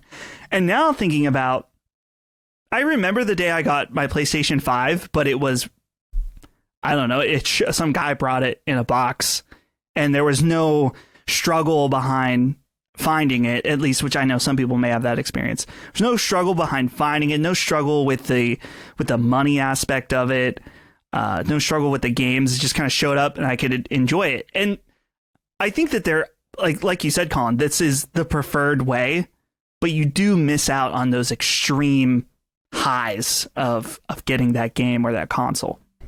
There was certainly something quaint about going to Toys R Us and picking a ticket off the shelf and then bringing it to the desk and exchanging it, or going into KB and seeing, I mean, I remember seeing like NES and SNES games just stacked up, and you would just see, you can only see them from afar and you weren't quite sure what they were, and you would ask to maybe see a few of them, and you would kind of annoy people because you couldn't get a good look at things. There's something definitely quaint and fun about that, but it's the same as like fantasizing about going to an old hardware store. Yeah, that's kind of cool, but the reality is that's inconvenient, expensive, Yeah. and they don't have anything you're looking for. And yeah, so what do you think, Chris? I don't know. I feel like I feel like it's actually a lot more complicated than it seems. I feel like, I think about some of those moments, like getting my first Xbox, and I got it from a military base because my dad was in the Army, and so we got it at the PX tax-free. But it was awesome, and I remember coming home and playing, I think the Tobey Maguire Spider-Man game on it, and it was like the happiest shit ever. And Budokai was another one where I was just over the moon, and even just like being in Arizona during Halo 3's launch and not being able to play it and like seeing it on the news and just being like, oh my god, I can't, why am I here? This sucks. And then I went home and it was in a GameFly sleeve in my mailbox, and I was just over the moon. Like, I remember these moments like very, very vividly. But I also feel like when I think back to when, even as unceremonious as when I got my PS5, I think about breaking into that other building to get it out of the get it off from in front of that guy's door. And I remember, and this feels insane to say, but I don't really know how else to describe it. There are certain memories that have, I don't want to say flavors necessarily, but it's like a combination of all the sights and sounds and sensations and emotional, like, states that are happening in that moment that grant like really intense nostalgia that you can only feel when you're looking back on it. Like right now, I know there is some mental flavor happening, but I'm not going to know what that is until I think back to now. And I feel like learning to connect with what makes those things special, it allows me to kind of continuously feel that. I still feel that about like when I got my Switch, even though it was not a Christmas morning, and I think back to the idea that, we think back to what our favorite games were and how harsh we would be on those games if they were to come out today. Like Pokemon Silver and Gold were my favorite things ever. I still honestly don't think I've had a more pure video game experience at just pure joy than I did playing those games specifically.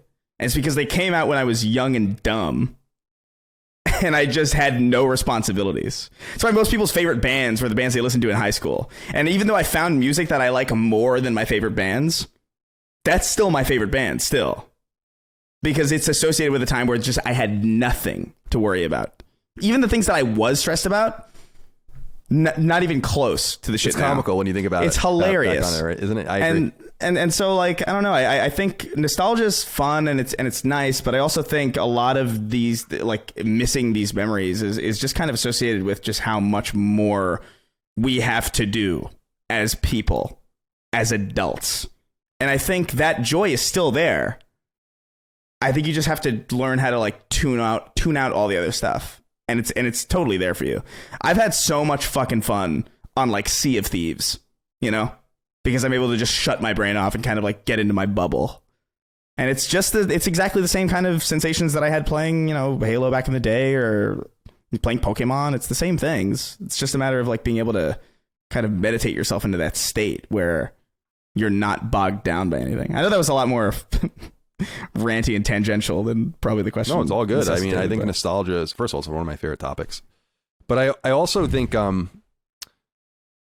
you know when you see a piece of nostalgia or something, not a piece of nostalgia, but something from your own life and it almost knocks you back or like takes your breath away and you're like, oh my God. Oh, yeah. Like I see a picture of someone from like that I pull out or like an old letter or whatever. And it's like, you remember. There was this thing going around. I don't know if you guys saw it recently of this kid turning on, or this man turning on his Game Boy Color and finding and showing it to his son, and on the Game Boy, for the Game Boy camera, was a picture of his dog in 1999. That would be like the kind of thing that would bury me 25 feet under the ground if I saw something like that. That is a meta level of nostalgia going so many layers deep, and that's the good shit. Yeah, it's like the save file. See, it's not. Wild Arms itself is very nostalgic to me, but it would be like finding my old memory card and having the save file from 1997. That's the nostalgia. That's the magic, in my opinion. Okay. Benjamin Schroeder wrote in and said, hi, CDC. Question for Colin. We'll all get in on this, though. I know you have a fondness for early PS3, PSN games with a knowledge of them that is unmatched to boot. Shout out to Shatter, of course. I've been looking at video content about the best PSN games to grab on the PS3 before the store inevitably closes, but they all keep mentioning the same obvious titles, your Infamouses and Ratchets, etc. What hidden lower scale gems from the scrappier era of digital-only PSN games would you recommend? Thank you. Benjamin, get your pen, get your paper. I went and I did a little bit of research for you and looked up a bunch of what I would recommend. And it gave me an idea for maybe another Sacred Symbols Plus recurring series we can do as well. But in the meantime, here are the games I'd recommend. I think I wrote down like 17 of them that I think you would dig that were digital only PS3 games. Some of them exclusive to PSN, some of them not. I'll let you know which ones are. So Shatter I already brought up. That's a must play, and that was exclusive to PS3 and console exclusive. Digger HD. So Digger was this old game from 1983 that was like an old PC game, and they remade, so some studio remade it in 2009 and released a really good version of it on PSN. So Digger HD is a really good early PSN game. Mega Man 9 and Mega Man 10, both from the classic era of PS3 PSN. Excellent games. Those ports are awesome. Flower. Maybe not as renowned as Journey, but the game that game company did before Journey, and Flower is a very unique, very spiritual experience that comes from that art game era. They make games like that still, but it felt really weird then. You almost felt like you were really pretentious playing it back then, but I like that game. There are a couple of games from a studio called, and I don't know if they still exist anymore, but they, where is the thing here? Yeah, Cryin, which is a Russian team, actually. They made Mushroom Wars. That's one game I'd recommend. That was an awesome game. A sequel came out recently, but I don't think it's on PlayStation yet, or if it is, it wasn't. I don't know what happened with that, but that's one game. And the other game they made was a brick breaker called Magic Orbs, ORBZ. That was a great PSN game as well. Highly recommend those guys' games. Two games from a studio called SideQuest that would later go on to make Rainbow Moon and Rainbow Skies, which are good role-playing games on PS3, PS4, Vita. Soldner X and Soldner X2. These are side-scrolling arcade shooters and story-driven with cutscenes and stuff. Really, really cool games. Both of them are on Vita as well. The game Horde, I had to recommend, from Big Sandwich. I think it might have been their only game. This is a 2010 PSN game about you're a dragon flying around an arcadey map, collecting gold and treasures and protecting your horde from enemies. Really, really cool game. The first port of console Plants vs. Zombies on PS3, really, really good. Love that game a lot. Critter Crunch. Capybara is not so known for games like this today. They're known for bigger games, specifically in the Xbox ecosystem, stuff like Below and Super Time Force and all of that.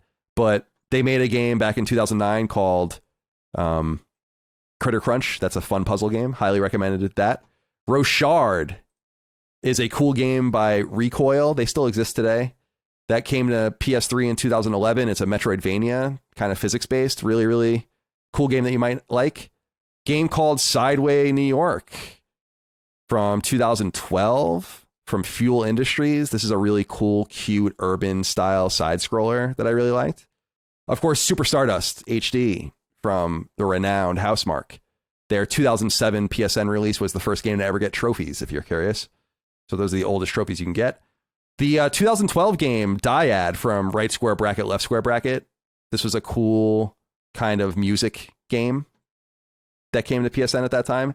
And then finally, Tokyo Jungle, the first party Studio Japan peculiar downloadable game about evolving as animals in the post-apocalyptic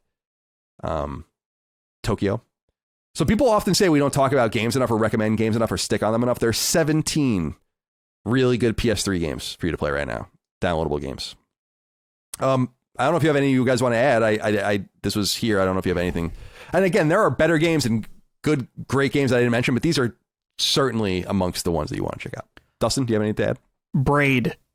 Though you might want to just wait if that new version of it ever comes out. They've kind of gone dark, but that was a game that during this time, that era, I was more so on Xbox 360 Arcade. Chris and I have talked about Marble Blast Ultra being a really awesome game of that time. Good. And then I'm trying to remember a game I really liked. Again, I don't know. There are PlayStation versions of this, but I was addicted to Geometry Wars, the original. Yeah, Geometry Wars didn't come until 3, I want to say. Oh man, Geometry Wars 3, I think. Yeah. Geometry Wars was really good. But yeah, Braid, man, I think Braid is absolutely excellent. I can't wait for that remaster remake to come out. Yeah. It's looking like, sorry to interrupt. Yeah, Geometry Wars 3 was the first one to come to PlayStation. That was 2014. Yeah, no, I mean, like Dustin just said, I was definitely more in the XBLA ecosystem, like Explosion Man and Limbo and Marble Blast and even like some weird, like there was a studio called Ska Studios that made these like really interesting kind of flash. I think it was called The Dishwasher.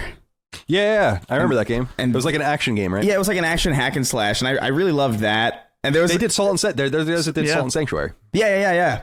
I really loved Dishwasher and Vampire Smile, the sequel they did, but that's on the Xbox side. There's also a really fucking you going through all those lists of all those games made me remember this really, really ridiculous indie game on XBLA at the time that I feel like I had to mention because I looked it up and it still cracks me up. It's called I Made a Game with Zombies in It, and it's spelled that's them too, and it's spelled in like Leet speak. And it's not a particularly exceptional game. It's just an over-the-top twin-stick shooter where it's just like literally just mowing down a bunch of zombies. But the song that plays in the background of this game is immaculate. And anybody should, if anybody's curious, listen to the soundtrack for I Made a Game with Zombies in It. They made that game Charlie Murder, too. Oh, I never heard of that. Flew under the radar. That was an Xbox 360 game, I think, as well, after The Dishwasher. Both of those games. I think there was two. I love The Dishwasher. That was a fun one. Yeah, I haven't heard. That's an old one, though. Years. Yeah, so old.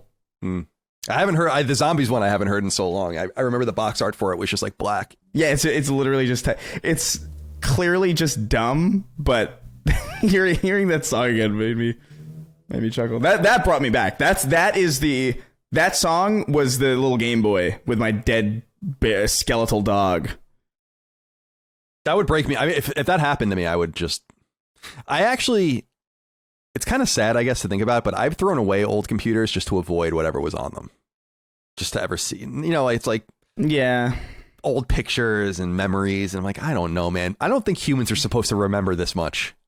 Like, we're not supposed to be able to go back and touch base with ourselves this much. I think it's insane. It's like your camera roll of pictures. It's like insane.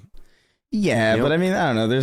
I still, I don't know. My family keeps like all sorts of photographs. So every time I go home, there's always like some moment in time where we just kind of go through all the photos, and I just remember shit that I'm like, oh my god, yeah, in Puerto Rico, that was when I got in that fight with a chameleon, and it scared me. Remember? Remember your childhood? Yeah. All right. Take me to Boeing. All right. Bobby Woods wrote in and said, "Hey, Sacred Crew. I thought I'd bring up a fun topic in the spirit of Halloween for my first question writing into the show. Have you guys ever fallen into the rabbit hole of looking up video game creepypastas? Horror being my favorite genre. I loved hearing stuff about this. Crazy ones like Fallout 3 predicting real-life events like Gary Coleman's death, or the Japanese version of Pokemon Red and Blue Lavender Town music making kids go crazy and commit suicide. Or would you believe the story about how a kid named Ben haunts his favorite video game cartridge in Zelda's Majora's Mask, and anyone who plays his save will get a message on screen from one of the famous quotes in the game, 'You met a terrible fate, haven't you?' and will drown them. What say you guys? How far will your mind go in some of these cool and ridiculous urban video game legends?" It's so funny that you wrote in about this, Bobby, because just recently on Knockback, our nostalgia podcast, retro podcast that I do with my brother, we were talking about the nature of certain films and how we were doing The Exorcist specifically, and how The Exorcist is considered one of those cursed movies, just like Poltergeist is considered one of those cursed movies, like where all this fucked up shit happened. Like, I think The Exorcist went over budget 3 times, like 3x, because of all the fucked up shit that was happening, like on the set burning down and all this.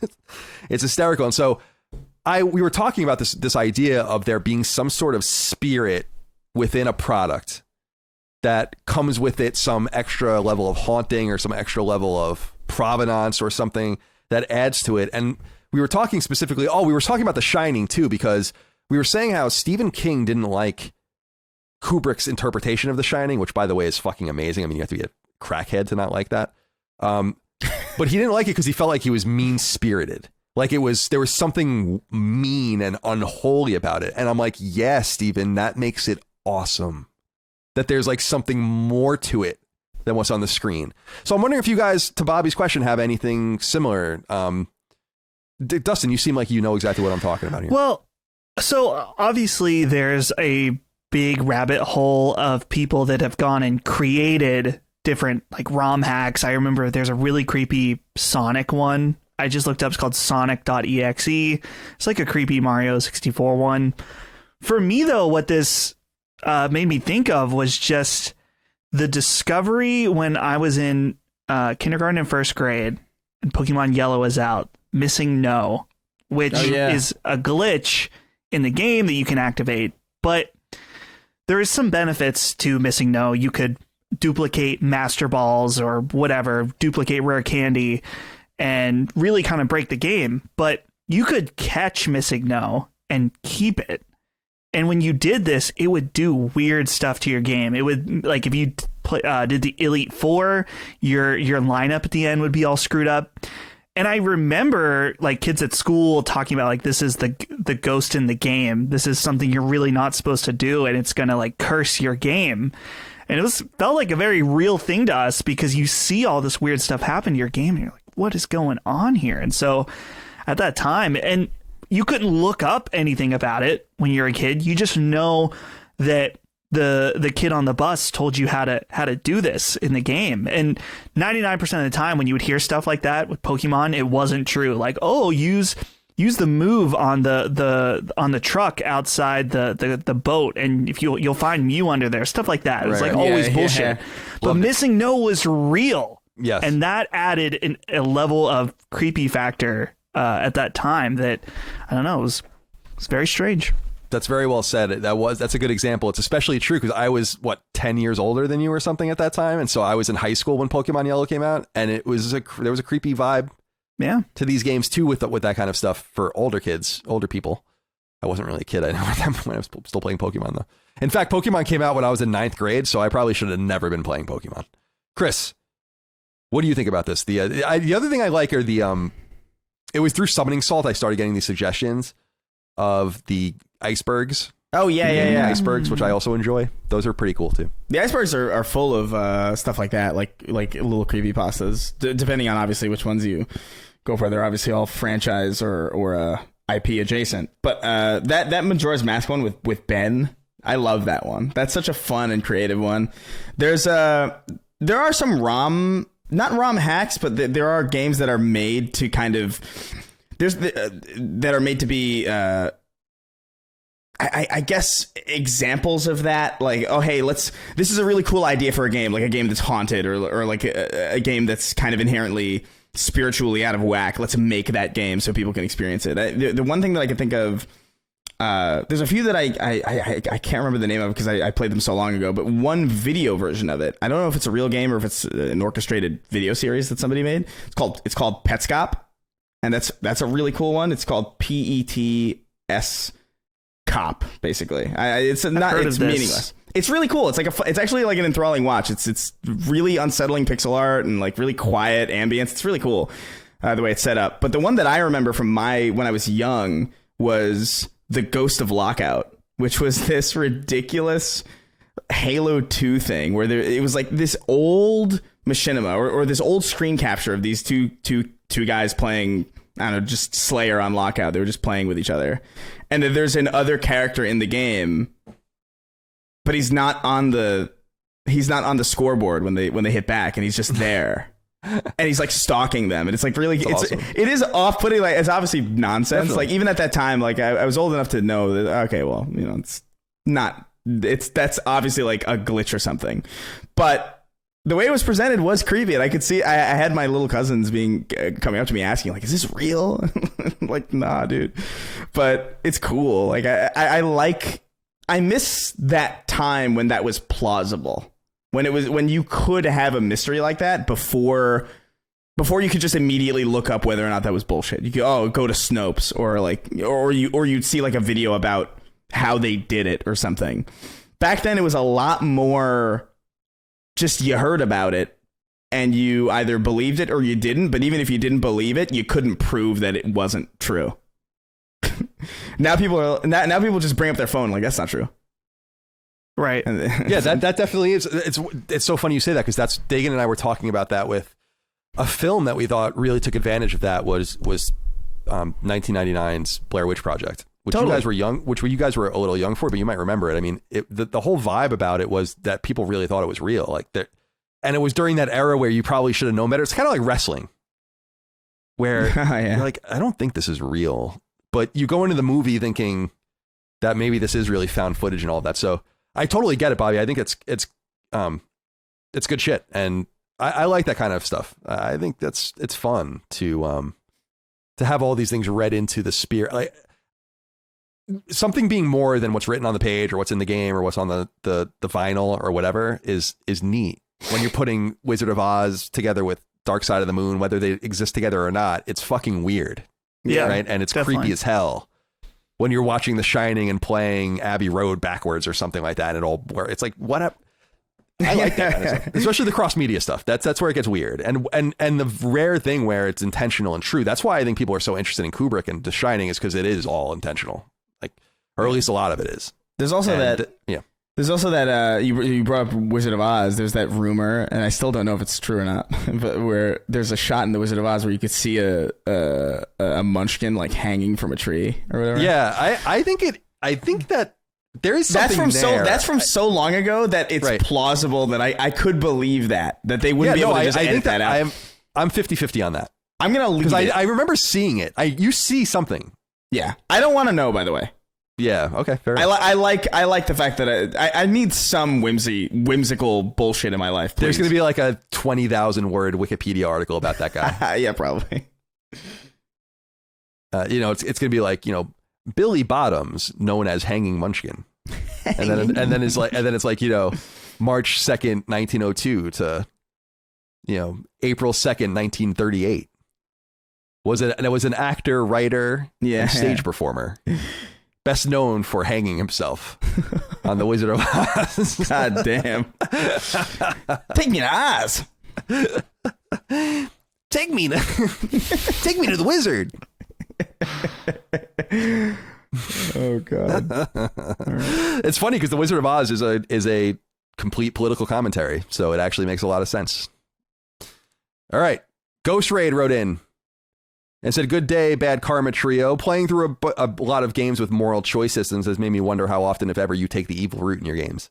Did you blow up Megaton, act as a renegade shepherd, maybe side with an evil faction because they had a hotter romance choice? Perhaps you're a goody two-shoes all around, or maybe a game has to do something special for you to care at all. I personally tend to go with my gut and unintentionally skew towards the evil paths, though I'm not sure what that says about me. Have a nice day, and remember to clean the chicken before cooking it." Thank you, Ghost Raid, for writing in. I prefer to handle the chicken with gloves so as to not get any cross particulates. Now, it's important to note here about what Ghost Raid is writing in about is that we have a little bit of data. What I thought was cool was that BioWare basically revealed that almost no one played as a renegade in Mass Effect. That it was wasn't it something like 85% or it's something crazy? It says to me that a lot of people share my instincts that I feel bad about being bad in video games. Mm-hmm. Yeah. In games like Infamous, I played Fallout 3 multiple times, Infamous multiple times, Mass Effect multiple times. So I did the evil routes in those because I felt like I had to, or there were trophy reasons, or I was writing a guide. I mean, it depends on the game you're talking about. But if only playing through a game once, I'm going to play the good route. I just feel bad otherwise. I don't know, Chris. What do you think? I like that. I blew up Megaton for the trophy. Yeah, I did. Not because I'm a bad person. Yeah. I love that idea. But fair enough. But I have that same issue. Like sometimes I'll actively go to a game that I had played through already and be like, I'm going to do the evil route this time. And then I get to that first real option and I can't do it. I don't know why. I feel like for some reason it does still reflect poorly on it. It's so stupid. Dude, isn't there one in the original Mass Effect where Shepard like punches a woman in the face? Yeah, you can punch that woman. Well, I did. That's not evil. That's entirely justified. But it's like a journalist spying on him, right? Or something like that? Yeah. I've had it up to here with your oh man, I used to have that entire line like memorized because it was so damn funny. I've had enough up to here with your mind games. Decks a woman in the face. That's Commander Shepard too. He's got a military and souped up. It's insane. But it's hard for me to do that. It's hard for me to do that in games. I don't know why I care about Pixel's feeling of me. I don't. It's really confusing. It speaks to your character. I think it speaks to your character. Maybe. I don't know. I don't know. I think it's like people that want. I don't want to really reduce it to this, but it's kind of like people that want to be mean to animals. It's like, isn't that weird? Like, doesn't that say something weird about you? You want to be weird to animals? Like, so why you want to play Mass Effect being like the fucking Emperor Palpatine shepherd that's falling apart before your very eyes because of your duplicity and your actions? That might say something about you. That's all I'm saying. It's like, oh, how's your son doing? He's doing the normal. He's stapling butterflies to cardboard. Normal kid stuff. And it's like, I don't know about that one. Yeah, he's on the right path, no doubt. Dustin, who is this kid? We don't even know who this kid is. Dustin, what do you think about karma in games and your choices? We don't, I gotta say, we don't seem to have a lot of these anymore. This was like an in vogue thing that's not really in vogue anymore.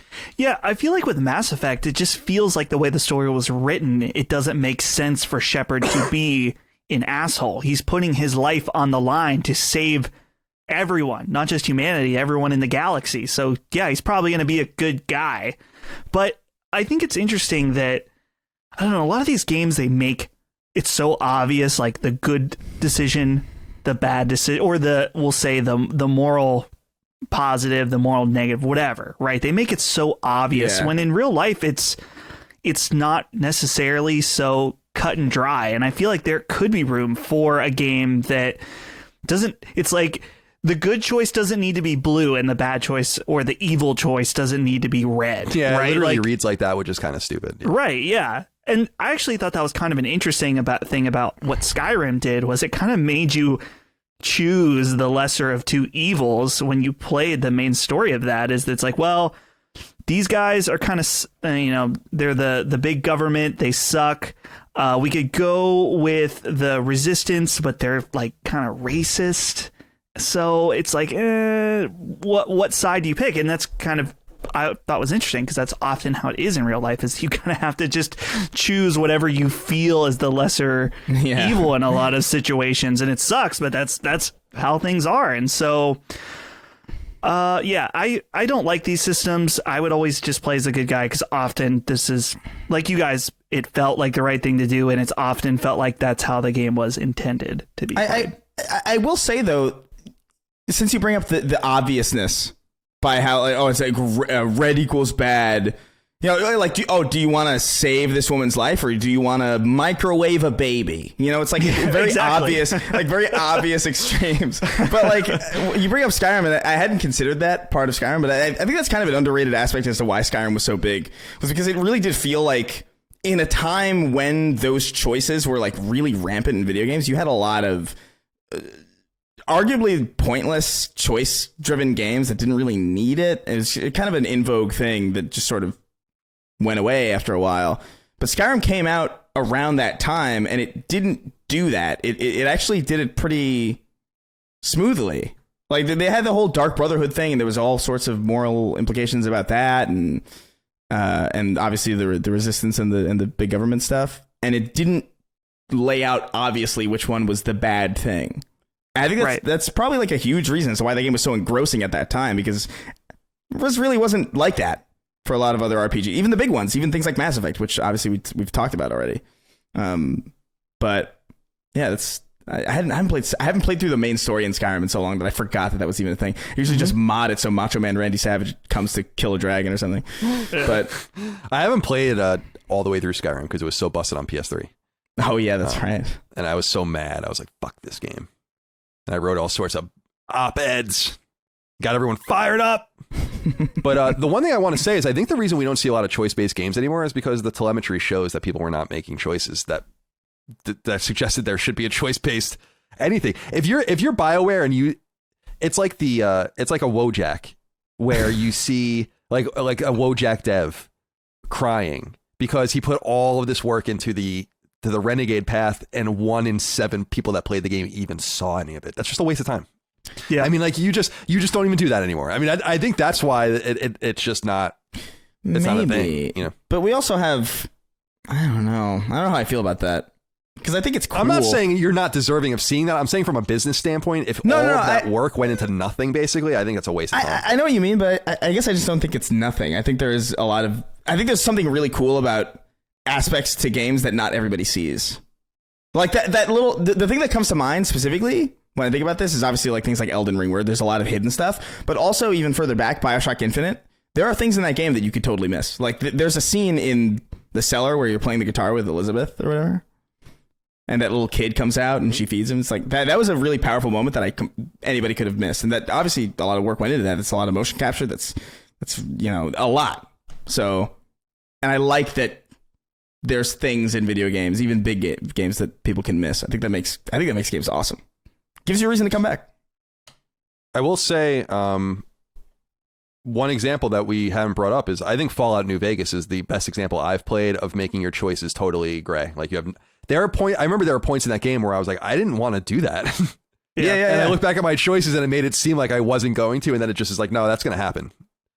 And I don't want to spoil it too much. I also don't remember too much about that. I'm really annoyed that they didn't re-release Fallout. What are they doing with Fallout 3 and Fallout New Vegas? Just release them again.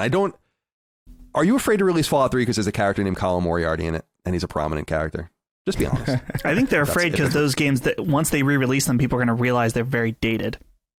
Both Fallout 3 and New Vegas. I agree with you there, but I still think they're classic bangers. Oh, yeah, definitely. Fallout New Vegas is exceptional. Like I really love New Vegas. It is such a shame that you can't play that on, because you can play that on Series X right now at like 4K upres and all, and the high frame rate. It's insane. That game is really good. Fallout New Vegas.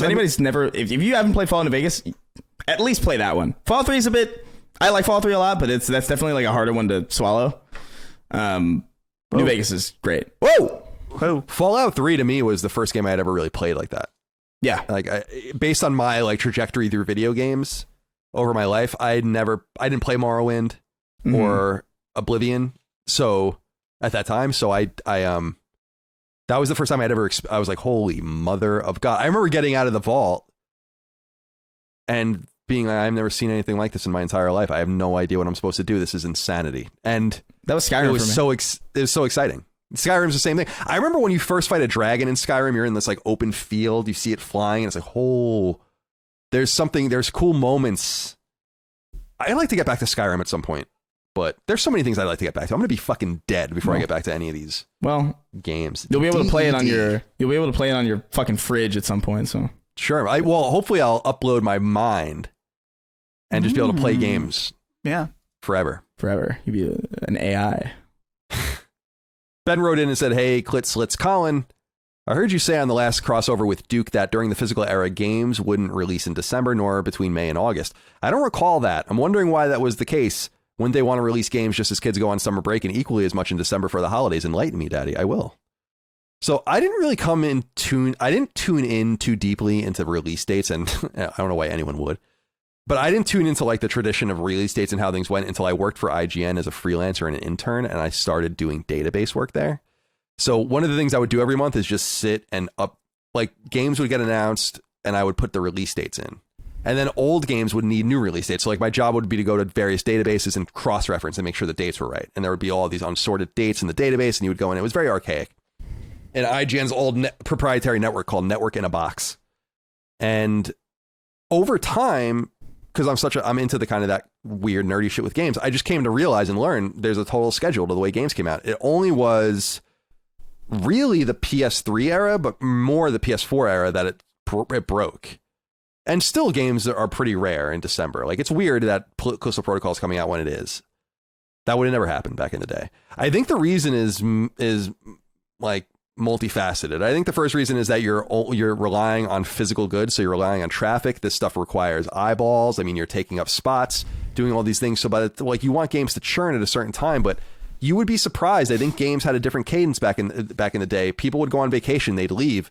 The idea was that you weren't playing video games, or you were catching up on the games that you were already had bought during the fall and winter. I think people just there came a system where I think the question why was never asked, or at least never articulated in any way. I'm sure it was known better from the physical manufacturers. But once that broke, and once games started coming out digitally, and there just became way higher volume of games, it all changed. And yeah, people will remember. I said it on the show, there were times where there was an entire month where a game wouldn't come out. Yeah. Not one game. That's kind of unheard of now. Right. Now it's impossible. And it would be like if you go to the PSM, it would be release dates would be like June 12th, something. July 27th, something. August 13th, something. And then all of the games would begin again, later on. And then sports games and all that. That's just because of the volume, I would imagine. Like, there's just so many. It makes no sense to hold your game for November if November is going to have 2 million games. So you might as well just find a place in December or April or February or January even. Just makes more sense like that now than there's just so much more on the store. Right. So you're not trying to, it's totally right. You're not trying to position things anymore. It's interesting that to younger gamers and newer gamers, it's a little more foreign to you, but it was more, you could still see the remnants of it. Yeah. It's actually interesting that games have started, if anything, games have started to creep really early in the year. I think the data that they saw first was that it's okay to release your games in January and February. For some reason, you wanted to get your game out March, April, May, then E3 would happen, then the industry would basically shut down. I remember when I was covering IGN or PlayStation at IGN, there would be weeks when there were no games on PSN, like nothing, and that would never happen. I mean, that's impossible. There are at least 10 games a week now. Yeah, you'd get your lady in a leotard with a gun. Right, exactly. So that's all we have for this week. Sacred Symbols, nice pithy episode. Chris, you have any closing comments? No, I got the Snark Tank in like about an hour, so cool, man. It's a busy day. Enjoy. Dustin, any closing comments? In addition to horrifying the masses by exposing them to the Chris Chan documentary, I saw a lot of feedback of people also checking out the Art of AI horror video from Nexpo and very much enjoying that. So I'm glad people check that out. If you haven't yet, still a great video. I highly recommend checking out. I'm glad people... It's been fun. I feel like recent weeks we've been talking more about our YouTube watching, and it's been fun because I see people in the Discord say like, what fight YouTube channel does Colin like? What should he It's something about Austin, Texas Street. No, it's Texas Street Fights or something like that. It's really good. Dude, it's like 4K quality. I have no idea how this guy gets off doing this. He's shooting on a red that they should. It's incredible. The quality is absolutely unreal, and even with YouTube compression, it looks like a goddamn Blu-ray. So just people beating the shit out of each other. It's fun. It would be fun. Well, it wouldn't make any sense for Sacred Symbols Plus to do like a monthly. Here's what we've been watching on YouTube. How do we make content out that just recommend like, here's the best of the best? Soon enough, my friend. Soon enough. Okay, that's all we have, and we'll be gone now. It's time to go. Hopefully we'll have more to talk about next week. Games are going to be coming out, which is fun. We're a couple weeks away from Arkham Knights, not even. And then the November games come out. Shatter, God of War, Callisto Protocol. Ooh. And so on and so on and so on, my friends. Oh, Weird West. That's coming out in there. Much to be excited about. All right, let's get the hell out of here. My friends, I appreciate you out there. Thank you for your love, kindness, and support on Patreon, free feeds, merch, all the rest. We'll see you next time. Until then, goodbye. See ya. Take care, guys. Sacred Symbols, a PlayStation podcast, is a product and trademark of Last Stand Media and Colin's Last Stand LLC, and is proudly recorded in the USA. The show is conceived by, is written by, and is directed by me, Colin Moriarty. My co-hosts are Chris Raygun Maldonado and Dustin Furman. The show is produced by executive producer Dustin Furman. It's edited by associate producer Ben Smith. All of Last Stand's theme music is by my best friend, Ramon Narvaez. As you know, all of Last Stand shows, including Sacred Symbols, are fan-funded on Patreon at patreon.com/laststandmedia. The following names are at the producer level on Patreon, our highest tier, and we're grateful for your thoughtful and kind contributions to our independent endeavor. Thank you.